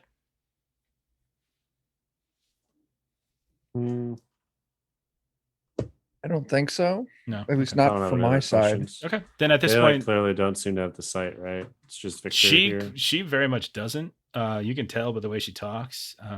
She'll say, "Just be careful around the old cider house. It's a bit in the new cider house. It's very." Is that the building behind, Yeah, and so directly behind the house? she'll point and she'll point to the new one, and that's the one where you saw a rafter like sway and Swing fall. And then she's like, and then she points to this other. She just points vaguely in the distance, and there's like all this high grass. You can't see anything, and just be very careful over there. There was a sinkhole, and it's very dangerous. Thanks for the warning. But if you come back later, I can set up rooms for you. So I'll speak with you then. Thank you so much for coming. And then she'll depart. Sounds delightful. Perhaps we can get someone out of sight, and we can maybe poke around and see what this shipment actually contains. Oh yeah, for sure. It's no problem. At this point, you're off by yourselves. You do you care about whether you want to be able to close it back up in such a way to? I'd like to make an attempt. Okay. To be discreet. Okay. Yeah, I don't imagine they'd have packing tape back here. Yeah. No, that's a good point. It's probably just some twine. Like twine. It sounds like other people have been getting into it already. So make an agility test. See if you can just sort of very deftly untie the twine and such. I am just going to go ahead and leverage my punctured lungs. Oh, okay. Tapping into okay. I get a +4 on my agility roll. Go for it. Ooh. Oh my gosh. That didn't seem to roll. Right thing. Did you not roll? Added it to damage, not to. Yeah, you added it to damage. Oh, oops. Yeah, I did that wrong. So let me roll. Otherwise, you just broke that crate apart. Yeah, I'll just redo the attribute up at the top, and there we go. Okay. I apologize ahead of time, Joran. Some of the pronunciations for some of these places, I screw them up. I try. Okay. I really do look them up and try. You got one success? One success. Yeah, you are right. You were able to unwrap it just fine, and you can very easily rewrap it if you want to, and it'll probably be fine. Okay. You look inside, and there are a variety of little vials and flasks and things that are all kind of wrapped up. There's cushions and stuff. There's fluids and powders and tinctures and things, all kind of definitely look like some sort of medical equipment. Yürgan, I will say go ahead and roll a learning test, and and I'll give you I'll give you a free +1 being a doctor. If anybody else has learning, you can go ahead and take more. Never mind, you already rolled it. I was gonna say I do have learning, but These you don't are need it. poisons. Oh, There are a variety of poisons. Some of them very, very deadly. variety poison. Yes. Mm. Just all sorts of different poisons. Ooh. Poison sampler paddle. Yes, Or it's an array of poisons. Harry and David for poisons. Yeah, lots of poisons. Some of them probably could, depending on how much you ingest, would certainly kill you. Others might just make you sick. Boy, now I'm skeptical of eating anything here too.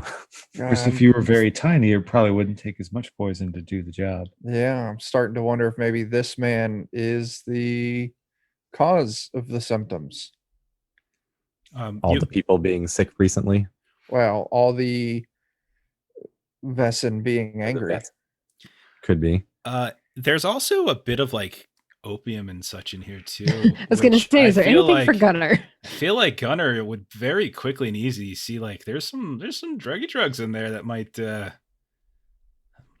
maybe you're don't mind if I do. Caius was drinking the tea and eating the cookies, and a little bit for you. But yeah, there's definitely like there's other things that, while poisonous, or maybe have alternative uses, so to speak. ECP. What is that? It sounds fascinating. Okay, you're welcome to give it a try if you like. Oh man.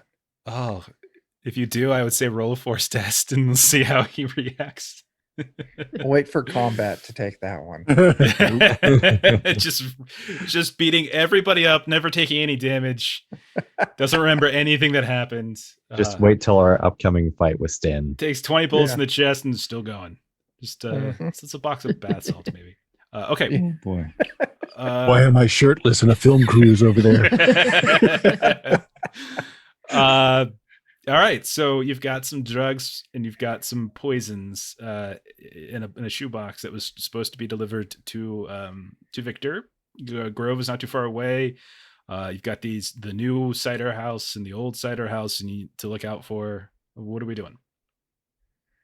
We can do a little investigating, and maybe we can do that Good Samaritan. We noticed this package on your porch, and figured we'd bring it in before night fell, so nothing happened to it. I wouldn't want to risk lying. I would just put it back on the porch when we get a chance. I agree. Yeah. Okay. Or use it to get rid of Sten or whatever his name is.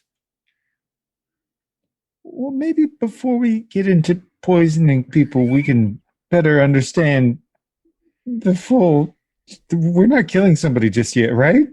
No. A thoughtful question here. How hard would it be to draw a little bit out of some of these? Is it like once it's opened it's kind of a done thing, or like are they sealed? Yeah, not by modern standards, I wouldn't think, but they're carefully packaged so it's not to spill, and like cushioned stuff, and there's probably cork like Gunnar said. It's entirely possible that if everyone believes that this is a rat infestation, they're just trying anything that sticks. Yeah, that's true. People are just getting sick of having to fix their walls all the time, and so it's like, That could be possible. But do we want to try to grab a little of this poison for ourselves? You have it already, so it's just a question of whether you can or not. Before we give the box back to them. Yeah, I believe the goal is to give it back and have it mostly appear untouched. So yeah. I'm okay not messing with actually, it at all. let us, doctor, let us write down what we have here, and if we see the effects of any specific poison out of this from perhaps we can compare anyone it that we find, we can compare it and know that that's been used. So take inventory. Yeah. If there's anything the doctor's not sure about, take a really small sample of it. Jürgen, there's nothing here you probably wouldn't be able to identify. Really kind of nothing so exotic that wouldn't be there wouldn't be some name for it that Jeff just doesn't know. So yeah, you would be able to kind of make a list of what everything is. Okay. We can kind of. Do I need a test for it? Or No. You already rolled it. You already. I mean, okay. You already rolled that as the medicine test up. I'm gonna roll it over. That's fine. The learning test. Learning. Okay. That's okay. fine. Okay. Off to the cider house. Depending on how clear it looks out front, it may be optimum to just try and return the package right now. Yeah, you could, sure. If you feel brave enough, yeah. It's not like they have a nest outside. I mean, if they went inside and the windows are boarded up and everything, I might just kind of walk up to the edge of the patio and just kind of push it back. Push it back up there. I'll roll your 2 success stealth over, so you can use that again. But then I am going to roll. Actually, no, I'm not going to roll. That's not fair. I'll keep the same vigilance test that I rolled, and yeah, we'll say you're able to do it. Okay, that way we can clear ourselves of suspicion sooner than later. Okay, you are cleared of suspicion. So what do you want to do next? I would explain to the group, like, I saw the new cider house, and it's just a husk of a building behind the main house here. I think it would be more interesting to see the old cider house. And then perhaps go check that out on the way to the Grove. All right. So you head over into the direction that she was pointing. Like, she's like, just be careful over there. There's sinkholes. And you go over there and you can see, much like she said, there is a giant depression in the ground. And there are all sorts of floorboards and other things. It definitely looks like the wood in the studs and some of the kind of the metal adherents and things. Probably not all of it's here. It almost looks like maybe only a little bit of the foundation such was left. But like, yeah, she's not wrong. It's definitely been collapsed. It's not too overgrown yet with kind of grasses and such coming up, so you don't suspect that this was like this for very long. So it's not like it's been like this for years. Perhaps I can put my dogs to sniffing around and see if they find anything of interest. Okay, investigation. Drorin, we don't have one yet. We haven't made ours public yet. We're going to probably pretty soon. But Chuck, you should probably drop. You can drop. Yeah. Defenders So in yeah, there. you want to talk to Jeff? All the fantastic Lollygagger people are on mine. Let me go grab that. All right. I've been uncommonly rolling well today. Your dogs freak out as they catch sight of a rabbit and they start going chasing after it. Unfortunately, they're not quick enough to get to it as the rabbit dives down into a small burrow and just disappears. And as you continue to try to pull on your dogs, whether it's Salt or Peppa or Spinderella, you have difficulty controlling them, but eventually you settle them. And as you get them settled and look, you notice that there are burrows everywhere. All of like there's just tons of them. It's like somebody was playing with a hole digger around here. They all just seem to disappear into the ground.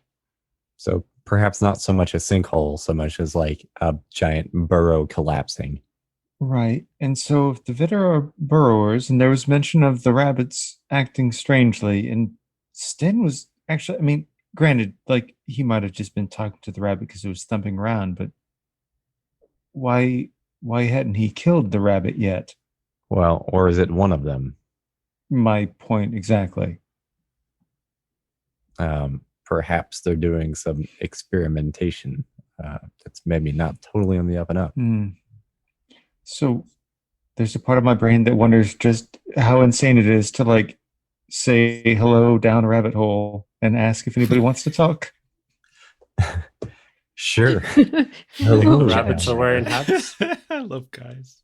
It's just so weird. It is just strange, man. He just kind of gets down and kind of like laying on it because he's already filthy from all the blood in this whole place. He just kind of gets his face next to her. It's like, hello, we promise we're nice people and we mean well. Sorry about the dogs. They are good dogs. You shout down there, or not shout, you politely speak down into the holes. You wait around for a bit, and as much as I want there to be a reaction, there unfortunately is no response. Yeah, there's just the awkward, like... Maybe a bunny's head pops up really quickly, sees that people are still there, and just dips back down. I don't know what I'm doing. I love where your head's at, though. It's fantastic. Okay. So, you could probably conclude that instead, like you said, you already said it, like instead of a sinkhole, maybe a series of tunnels and burrows kind of collapse underneath something or whatever. What you can tell, however, is that like it certainly looks like this was already in the state of either disrepair or deconstruction. And when you look around in some of the high grass, you can see that there's all sorts of like tools and such that are just laying here, like rusted because they've been sitting out for a while. Construction tools here and there. You see like there's a lot of like gardening tools as well. But they seem like they haven't been used in a very long time. Good people, questionable morals. I think that's like our collective slogan. Yeah. Right. There might be some merit in just seeing what this scenario of the new cider house is on our way back, you know. Mm-hmm. It was in progress and equally abandoned, but it's not too far away. So you can go check it out, and you head over there, and you can see that like it's definitely got the framing is about halfway done. You can see that some of the equipment that was used for cider creation, like certain like stills and vats and stuff, are here, but they are in various states of decay, disrepair. You can tell that there's like rot and such that's going on. When you look at the foundation for this new cider house, you can tell like just putting your foot on it, it feels super creaky. It's just one of those, you put your foot down, it's like, and the whole floorboard of the new cider house begins to dip. You look, and there's more. That rafter that you saw fall, Anders, is not the only one. Yeah, there's like a couple like holes and such here and there. You don't notice like a ton of burrows around here when you look around, rolling over your vigilance test from the last one. But you definitely notice like there's a sense of decay around here. You do find a handful of burrows, but it's not nearly as pronounced as the last place. I'm half tempted to try and like pry up a board and look underneath. Yeah, everything here looks like it hasn't been touched in a while. But if you rip up some boards, you can see that there are holes underneath it. Not as many, but there are some holes. There's a handful here and there. Okay. So this may be an upcoming sinkhole. With the building on top, perhaps providing enough weight to collapse it. Which means the house could be an upcoming sinkhole. Okay. At this point, it's probably, near noonish. Okay. You can see the groves are off in the distance as well. You can continue to go there, or if there's something else you wanted to do, it's fine. We can make a U-turn. I'll lean in and double down on being weird. This feels like a good place to kind of just go find a corner in here. And I remember him talking about he feels like there was something here that was involved with his mother going down the steps. Just this weird little place. Seems like the right environment to sit down and just kind of focus on those steps and see if anything comes forward with trying to do some automatic you're writing. You're doing your automatic writing. Okay, that makes sense. All right, let me see. Just kind of get myself in the right environment and kind of focus on that and see if anything comes I give him my my blessing. So he gets a +2. Sure. Whoa. That's crazy. Actually, hello, Caius, we're here to see you. I had a plan for this, but I forgot to upload something, so I'm getting it now, assuming you pass. Unfortunately, I get to ignore conditions because I'm a wordsmith. Hooray. So I'll take that +2. That's going to be awesome. I will not fail. Okay. I will barely get a success, though. Okay. Hey, listen, all you need really is the one, right? Like you just kind of got to get the That's one. fair. Okay, so you do, in fact, all of you are watching this happen, of course. Melissa's gifting subs. Ooh. Oh, snap. All of you are watching him type stuff like, or not type. God, I keep doing that. Why do I always do that? Handwrite such, right? And when you're done, you start reading back what you wrote, and it is a very very heavy physical description of a small creature carrying a basket of mushrooms that are almost as big as they are, draped in clothing with a nice pointy hat and a big old goofy smile, furry tail. Looks a little bit like what I'm about to show you, if I can configure permissions properly really fast. So it looks like this, or it doesn't look like this, but this is what your description kind of describes, which is like a rat woman. Little adorable little fucking thing. Little adorable little rat. I enjoy the woman. Vaesen in this game so much already. Got a basket of woolly Neptunes. Yep. Yeah, and so like you get like a very thorough description of this. And you also get this like sort of strange references, like this almost like monarchical type of nomenclature, like monarchies type stuff, like queens and princes and kings, and kind of start kicking in for some reason. Okay, so I guess I'll kind of share what I've got when I come on. It's like, I guess we're doubling down on what may be around here. I'm not quite sure what this sort of thing would be, but I will roll over your learning test, and I would say, even though you only got a 1 success on the learning test for Vaetir, or however it's pronounced. Hey, Jordan, how do you pronounce Vaetir? Or is it Vaettir? Vaetir? You would know that they don't all look like frog-like creatures. They look like all sorts of little things. Like they could have like the bits of a rat, or bits of a bunny, or bits of a fox. Like they're kind of like these little mixtures of things. There's no like you don't know why they look like one thing or another, but they kind of take on some of those. I would check out for all the stuff we're seeing around here. Yeah, and I mean, you look around, you don't see. I mean, you don't see anything in particular, other than like a handful of birds. You don't see any of these creatures moving about. Like, there's nothing like that around here. Okay. So, might just be some more information to tuck away. So we want to move on to the orchard or the grove? Sorry. Sure. Okay.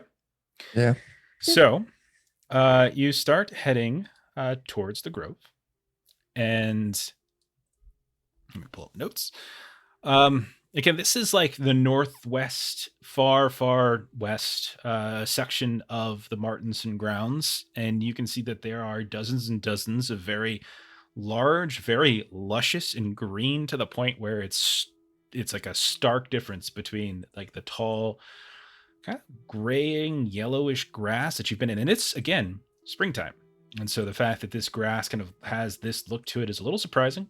You don't really see a whole lot of bloom, like wildflowers or anything like that either, which is, again, a little surprising. And you get to this large grove. You see these huge, beautiful trees. Everything here, you got little like little orchard flowers growing here and there. You see big, luscious pears and apples that are hanging. You start kind of slipping in between. Like, there's no clear path. Heavy grasses continue into here, but you can see that there's a very clear gradation as we go from yellow to just like high green grasses.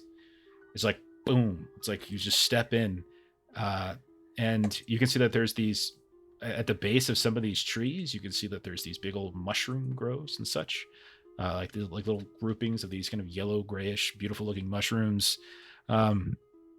It's kind of cold in here a little bit. You get these kind of coldish breezes that start kicking through the trees a bit. You hear almost like whistling or whispering kind of coming down from the branches above.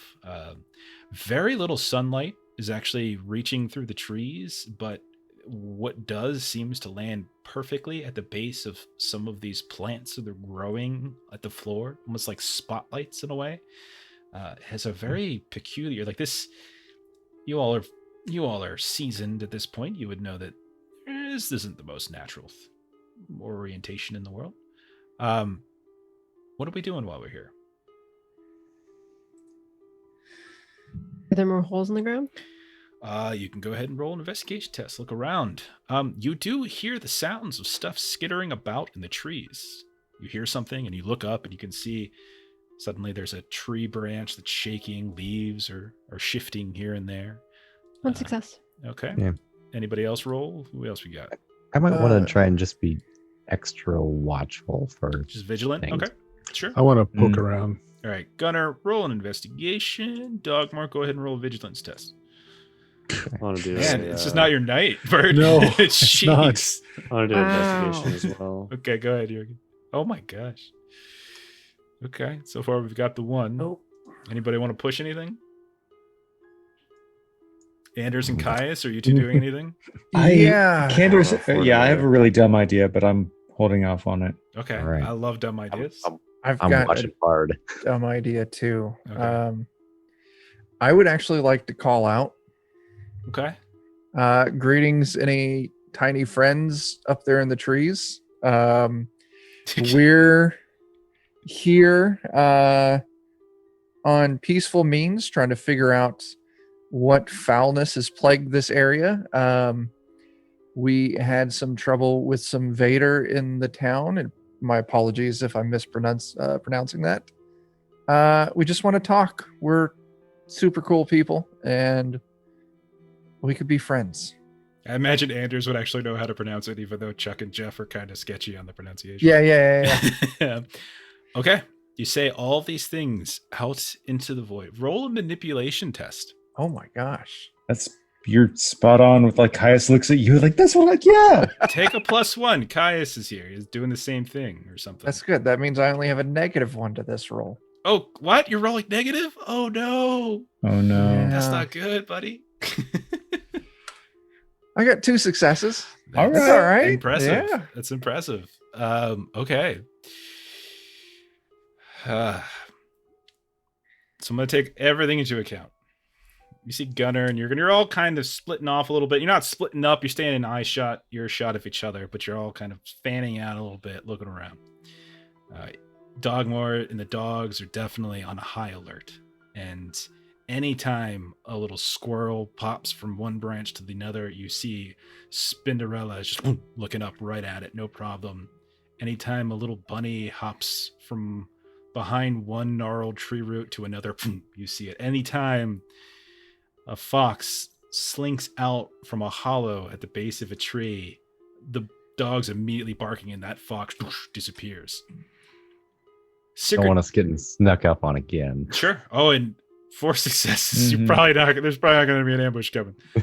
Sigrid, as you're looking around, you hear like Anders and Caius kind of speaking out to whoever might be here, and you stumble over a rock and kind of fall onto the ground briefly, and you look around suddenly, and you're in this clearing in between a bunch of these different trees, and you have these little groupings of granite rocks that are, as you're looking, you notice there's 5 of them, and there's 4 of them are kind of spread out.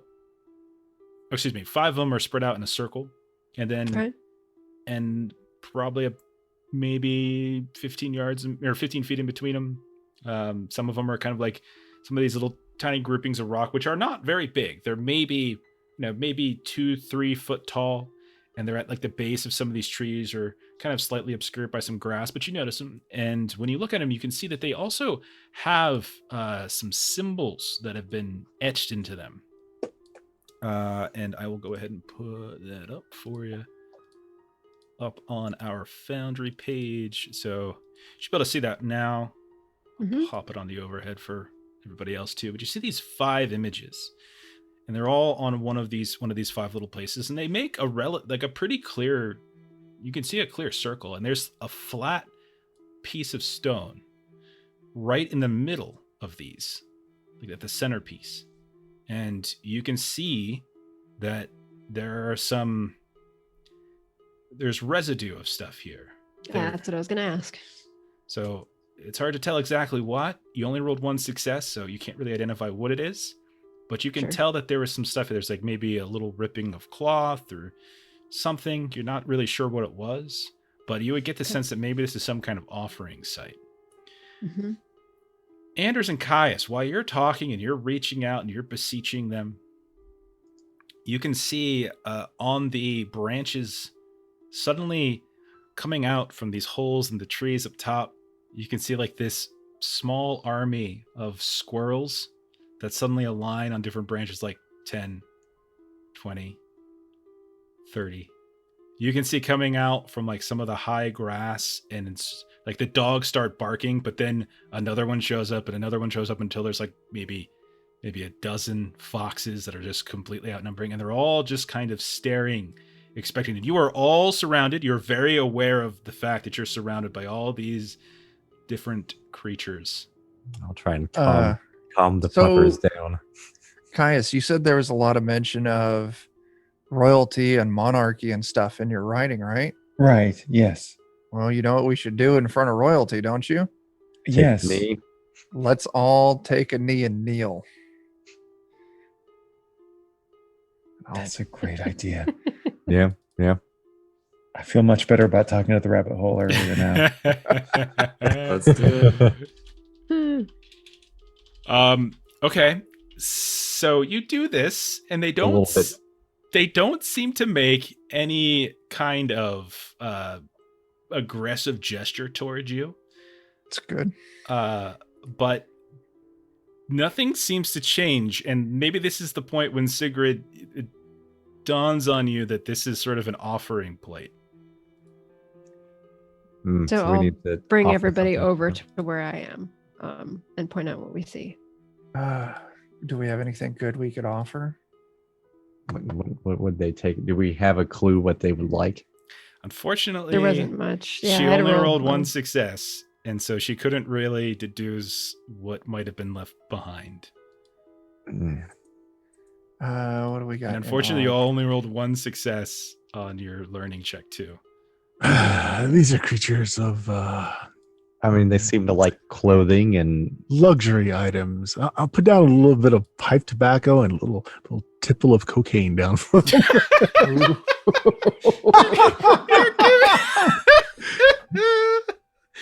Oh, you never know. They seem like the sort.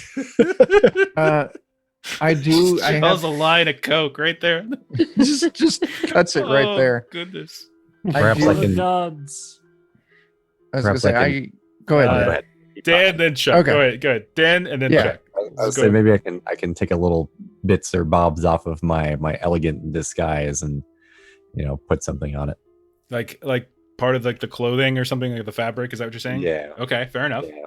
All right, Anders. I carry my book collection, like a small book collection, with me. Maybe I'll take out a smaller book that I won't miss a whole lot, and put that on the offering plate as well. Okay. We're just gonna cover all our bases. Okay. There's Anything a else? recommendation in chat for nuts and berries. Nuts and berries. Okay. Hmm. Okay. I don't have any food on me. I don't think any of us do. Didn't we bring liquor with us? Like, We're giving him. I mean, I know that sounds silly, but like drugs. 9 times out of 10, we tend to bring liquor with us. I don't have a any. great time. I Whether don't we have do- any Great. booze in the party inventory. So if we've got liquor, it's in Wow. one of your Okay. personal inventories. I have liquor for inspiration. Okay. Mhm. I knew one of us I had some can- liquor. Okay. Pour a little bit out. Do you wanna- prepared? Well, don't. I mean, if you pour a little out, that's not. Yeah. But if you, Yeah. you're gonna put the bottle down. Sure. I'll put the bottle down. Okay. We can Anything buy else? more. I know. Always buy more. Anybody bring in? Anyone put anything else up there? Trying to think. I don't really know what I would have. We got some bandages in the group inventory. You don't always have to just pay attention to your like the exact items in your inventory. Like if you have an idea of something you might have Is it- on you that's not like completely identical to something in the inventory, if it's reasonable, you might have. Is it possible I have like some sort of like red silk ascot or something like that? Clothing wise, sure. Yeah. I don't see why not. Of course Caius wears an ascot. Of course Caius wears an ascot. Yeah. Of course he does. You have an identical backup one in your other pocket. Okay. So you watch then as a little squirrel comes down the tree and like comes out and kind of like looks and examines everything. You're all kneeling, I assume, still, and then runs back in, and you can see it disappear into a little hole, a knot hole in the tree. And then that's when like a couple moments pass. You're like, okay, maybe nothing's happening. And that's when you see emerging from this knot in the middle of one of these pear trees or apple trees, you see the most amazing sight. You see another one of these kind of furry-like figures with the same kind of outfit that you've seen before. Except this one, very regally, it's just is riding a frog. And it looks a little like what I just showed you. There's a big old pipe sticking out from its mouth. Nail this. It's got you guys. I like the tobacco. When you said tobacco, I was like, holy crap. But then you said the cocaine, and I'm like, oh boy, it's that kind of party. But you see him, you see this figure kind of coming up, and like there's like a little hop of the frog, and then another hop of frog. For sure. What's that? I'm kneeling for sure. This is so wonderful. And your kneeling is so like these things go up to your like shins. These things are so small, and it comes out, and you see it reaches down for the tobacco, and it kind of takes its pipe, kind of puts a little bit of the tobacco in, and starts smoking it. You see like a little nod of approval. And then you see it like kind of makes a little motion, and a couple others begin to emerge from the knot hole as well. And you see others that are showing up, kind of the same thing. Some of them are riding squirrels, some of them are riding frogs, some of them are just walking out themselves, but they're all dressed very dapperly, and each one of them is like taking something. Like one of them that looks like has like little bunny features. Like it's like sniffing at the little bit of cocaine, and a bit of the powder goes right up its nose. Just starts freaking out, and all of a sudden there's this tense moment where it's like, oh, and then he's like waving people up, like no. He gives like kind of a thumbs up, but you can see that they all. Now you would know, Caius, like you're looking around at each, like as you kind of tip your hand up, you don't see the figure of the woman that you described.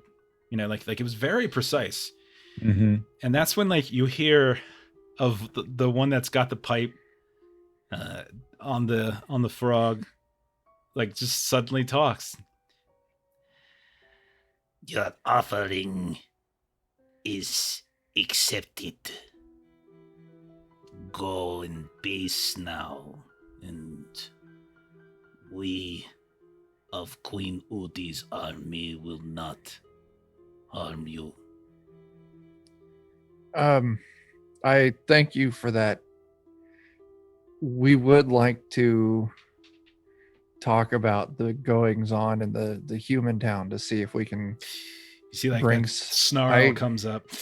I understand there's something foul going there, and we want to resolve it so that way your population and the human population can live in harmony again. There can be no harmony anymore. They have taken... Did something befall... What do you say? The good queen... Did something befall the good queen at the property over there? They have taken her. Is she in the house of... Was it Victor? I do not know its name. The big one. The overwrought and disgusting blemish on nature. We would be willing to see what we can do to rescue her and return her to you. They all kind of look at each other. You hear a little...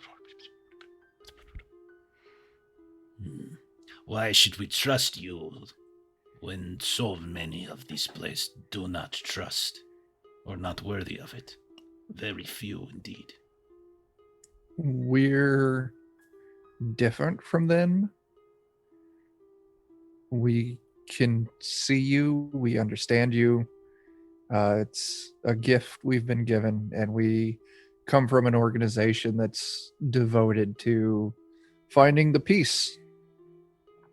It's very true. I have a deep and abiding love of the woods. The one in the big house can see us too, but takes us, and then we do not see them anymore. He, I think, is sick in some way, and it's our goal to stop him from taking more of you. Yeah. And returning who we can. If he will take ours, then we will take his. The town will be ours by sunset tomorrow. You seem peaceful people. You may leave. If we can return your queen before that, will you call off your attack? They're like,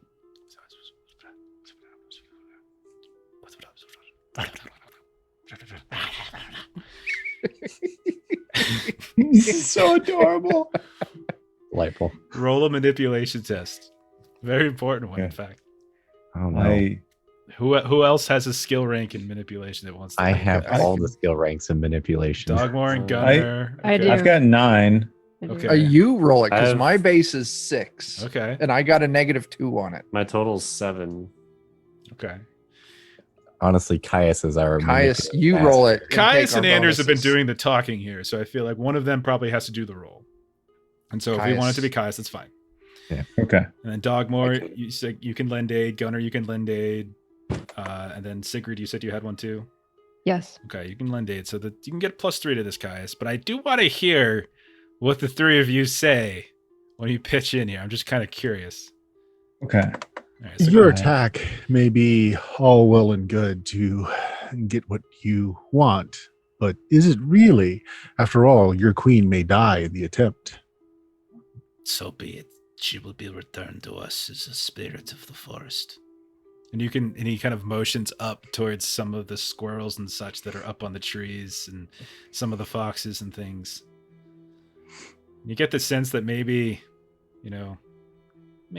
oh, Chuck, you rolled? I thought Caius was rolling. No, that was my previous roll that you asked for. Caius was going to roll. Oh yeah, sorry. I was waiting to say. I'll go ahead and roll it now. I was waiting until people had a chance to.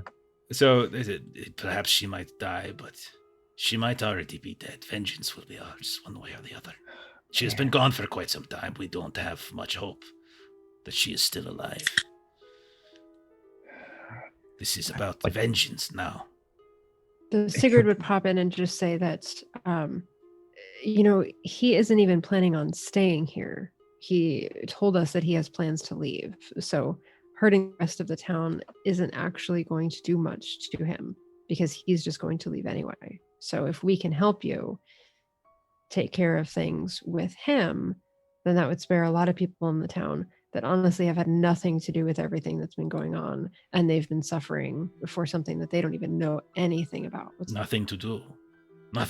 Did they not aid him in building that other little thing that fell on top of our homes without even warning us that they were building and moving?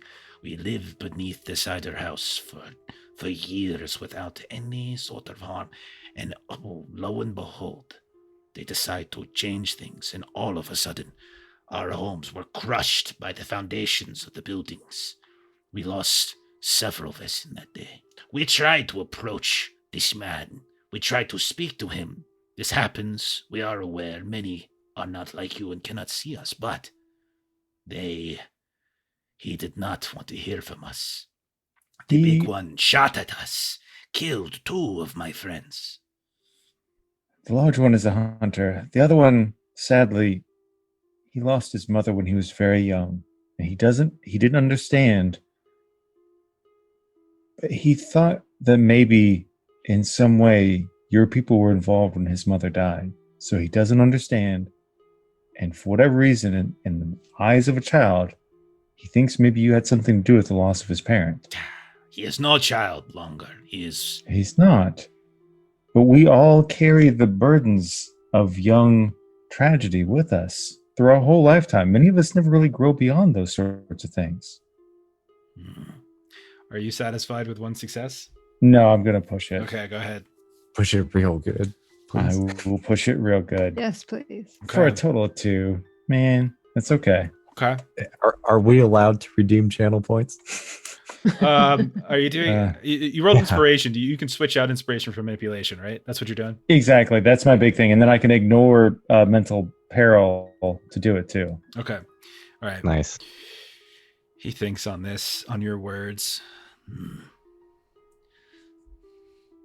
They talk a bit. You see there's a lot of like crazy gesticulation. Looks like a good 10 minutes go by. There's a big huddle. Oh, Ashley's throwing snap. bits. Look at this. This is ridiculous. Look at that. What? Look at those bits. So Aw. he turns back around. Oh gosh. Get that spammer. Oh, I don't have my thing up. What is it? /ban? Oh, you got Yeah. it. Cool. Check was quicker. I don't We have put up my a filter I don't have my on our mod. auto mod to just catch some of the words. Perfect. It's, But I want to become famous, Dan. That's why I do this. Okay, so they talk amongst themselves. There's like a lot of yelling, and he turns around and he says, Perhaps the town can be spared. But we want the man. We are owed that vengeance. If you can bring back our queen, in whatever state she might be in, that will help assuage some of her anger, but not all. We want the man as well. the hunter. No, we want the one who took her. The other one, well, that would be a bonus.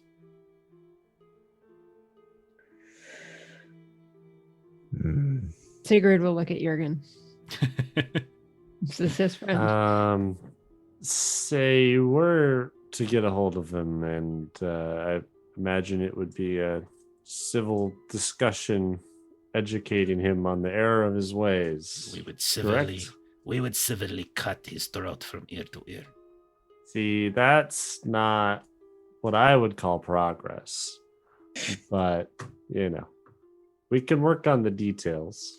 And I'll come out happier in the end. Our terms are this. We will spare the town. We will go back to mending and repairing all of the buildings that they for so long did not even realize that we made sure were sturdy and strong. We will ensure that their grass and their flowers and their trees grow once more as we make sure they're attended to in ways that they never realized they needed to be tended to. And we will not harm a single living soul within the town. And you can keep the old woman who lives with him. You can even do what you want with the hunter. He is merely a tool, a weapon, as a wolf might hunt down a smaller bit of prey. But it is the man, the one with the yellow hair, who he is vicious, he is brutal, he has harmed our people, and he must be held accountable. I do not trust you, nor any of your kind to do it. We are not without mercy for your town, but mercy for your man shall not come. If he were to leave and not be here anymore. We have many. We are legion. All who are here do not originally live here. We have called the forces, our cousins, our brothers, our sisters. They have rallied. When they have learned that Queen Udi has gone down, has disappeared, they come to exact vengeance. Rescue if possible. There is nowhere he will run, that we will not in some way be able to find him. We speak with the birds, we speak with the rabbits, with the squirrels. These are our friends. You think he could hide from us then? If you aid him, if you aid him in any way, this peaceful conversation between us will no longer hold, and we will consider you allies with him, and thus enemies of us. That would be quite a predicament for us. Honestly, if it's going to save a bunch of lives, sometimes you have to give up the fewer to save the many. Yeah. I don't suppose You're there's just like, anything- yeah. It is his friend. It's his old friend. Yeah. Well, Oh, what dear. sucks, like, even if we don't give him up, he's still gonna get messed up. Like, it's not good. I want to see if there's any way to leverage his, because this, Victor's smart and has the sight. He's probably could be an asset if he wanted to be to them. Yeah, unfortunately, Caius, he rolled the sort of the diplomacy and only got the 2 successes, which spared the town. Right. Yep. And any other, and actually let them. They'll go back to water under the bridge at that point. But with only 2, they're not ready. In the pits, but still. Perhaps we can ply at them one more time later on. Once we save their queen, maybe we can try. Yeah, I'm for that. Try again. Change the situation. Yeah. Yep. Okay. Perhaps we can leverage it one more time. That's I'll agree for now, but definitely try to make a better deal after helping them a little bit. Yeah. Who knows? Maybe Queen Udi will be so happy to come back home that she will show, some grace. There's always hope. Perhaps. Maybe. I think the town is the priority. And I think at this point we're basically just thanking her for her time, and like the terms are clear. This is a guy. You get the sense this is a guy. Yeah. Yeah. Mm-hmm. No one doing the talking. Yeah. Okay. There's mix though. Yeah. Sorry, Dan. Yeah. Sure. Yeah. I think we're at the point where we just have to try and circle back and see if we can get more later. Okay. Yeah. Save the queen, then try to press for. Yeah. Like We still don't even know how army ever accomplished. Perhaps we should have held on to some of those poisons after all. Okay. Do you want to say anything else to this very regal looking chap? I would I just think thank him he for looks his most time. I'm ready exquisite. to go. I'll compliment his attire. There you go. Oh, thank you. Thank you. I made it myself. You can see like there's somebody standing behind him who's like, the ascot that you put down there is huge in comparison to them guys. So like they're like getting trapped underneath it and they're kind of moving it around and such. So yeah. Okay. Anything else? Do they have like the one that still did the cocaine is like like sweating off his scales. He's going to do some phenomenal things today. I So much stuff. I feel really good right now. We can just go take the manor all by ourselves. Let's just go do it right now. do they have little like thimbles or something that I can pour them some liquor? Sure. We'll say that. Yeah. Because I don't know if they Shots. actually want the whole bottle. Maybe I can just pour them out some and Oh, no, one of them already picked up the bottle. Like there's like 4 of them that are Okay. carrying the bottle back to the knothole. Like it's like they're carrying a couch. Like, no, you got to turn the corner. Oh, no. Okay, you lift your end up, and they go back inside. all right. All right.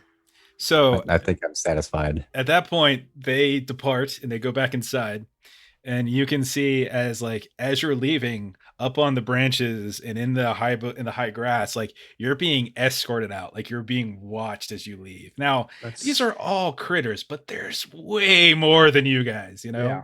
So, Yeah. Mhm. Much trouble those few foxes gave us. Yeah. But eventually you leave. You get out of the groves. And do you head immediately back to the manor or do you go somewhere else? We may need to have an intermediate point to sit and discuss. Okay. Vote for that too. Okay. Yeah, and we also know that his mom used to interact with old Hedda quite a bit, and something about what happened to her ties in with this Queen Uda. That might be a decent point of contact as well. Cool. Yeah. Perhaps we gather a little more information. Okay. She does stuff with tea, right? Mm-hmm. Perhaps she might be able to help us out a little bit, depending on what kind of stuff she can put in that tea. All right. So we'll say the group of you start heading Little back, 99 stuff. heading back to town because it's still early in the afternoon, and I think this is a good place to leave it off. Okay. We're at our end time. and we made some nice progress. So let's do questions, then we'll do close and plugs, and then we'll get out of here.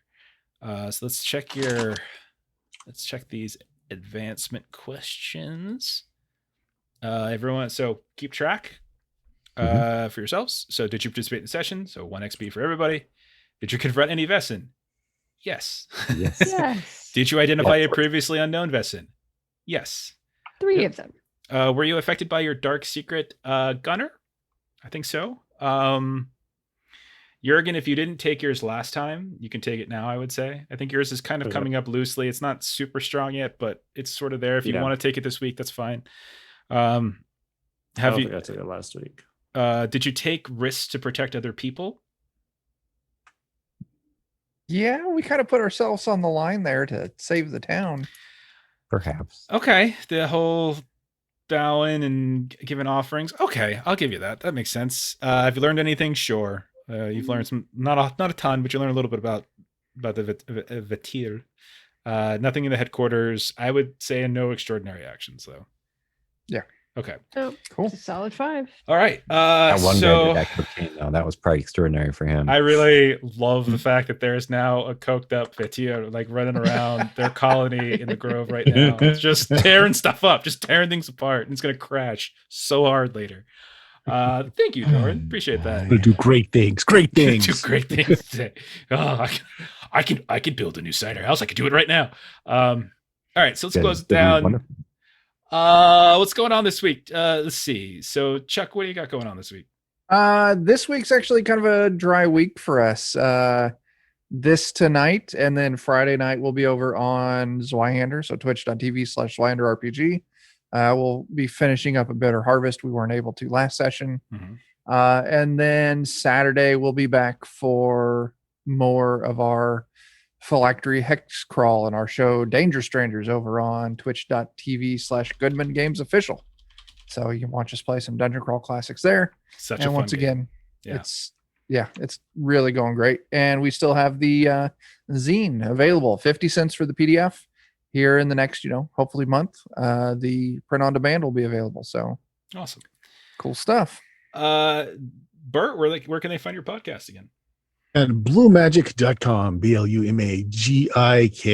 Fun stuff there. Yeah, and also check out the VODs at Notorious DMG TV, another Twitch channel. Oh, yeah. Bert's been running stuff there. Yeah, Bert's been running us through some Shadowrun. We dipped our toe into like some early AD, Dungeons and Dragons that we might go back to. So some really great games there. Might actually run some a game of Brindlewood Bay this week. I might do it as a pickup if anyone's available. We'll see how it goes. Let me know when. There you go. Yeah, that's Golden Girls / Murder She Wrote / HP Lovecraft stuff. It's a nice little mashup. That sounds bizarrely interesting. I am free on Tuesday and Wednesday this week, so if you want to do something on Tuesday and Wednesday, you just let me know. I'm there. I know that Brendan was also interested in the Golden Girls stuff too, so he and I have been kind of geeking about that. Damn. So let us know. You might be a perfect bear. Jeremy, tell us about your podcast. Yeah, Plutecast, fun comic book nerdy stuff. PLEWD, come on over. Yeah. And then Melissa and I, we do Adventures in Lollygagging. We have our own audio only podcast that's Zweihander. We also, every Thursday night on the same channel Chuck mentioned, Zweihander RPG, we play a game there. Got some other friends that join us for that. And every Monday when we're not on this channel, on the Freely Publishing channel, we're over on our own channel. So twitch.tv/the Lollygaggers. And we are currently playing Alien, which is a lot of fun. And we just started, so you haven't really missed anything. And we're doing like a little campaign thing as opposed to one of the cinematics. So you're not going to be spoiled for any of those major stories if you don't want to get spoiled. So come check us out next Monday. And that's it. I don't know if we have anything else over the weekend. So that's all we'll plug for now. But thank you to all of you who showed up. Thanks to the few of you who put out the gifts and bits and such, as the channel is now affiliate. And maybe we might do cobwebs. We'll see, Ashley. Okay, and I think that's it. So have a great night, everybody. And on this channel, I think Friday, Simbaroom. I can't remember if Matt's doing Alien on Thursday or not. So I don't know. Just check Matt's Twitter for that. That's Jowsum at Jowsum3, I think. You can see whether or not there's an Alien game on Thursday. But good night, everybody. Thanks for hanging out. Thanks for watching. Bye. Bye.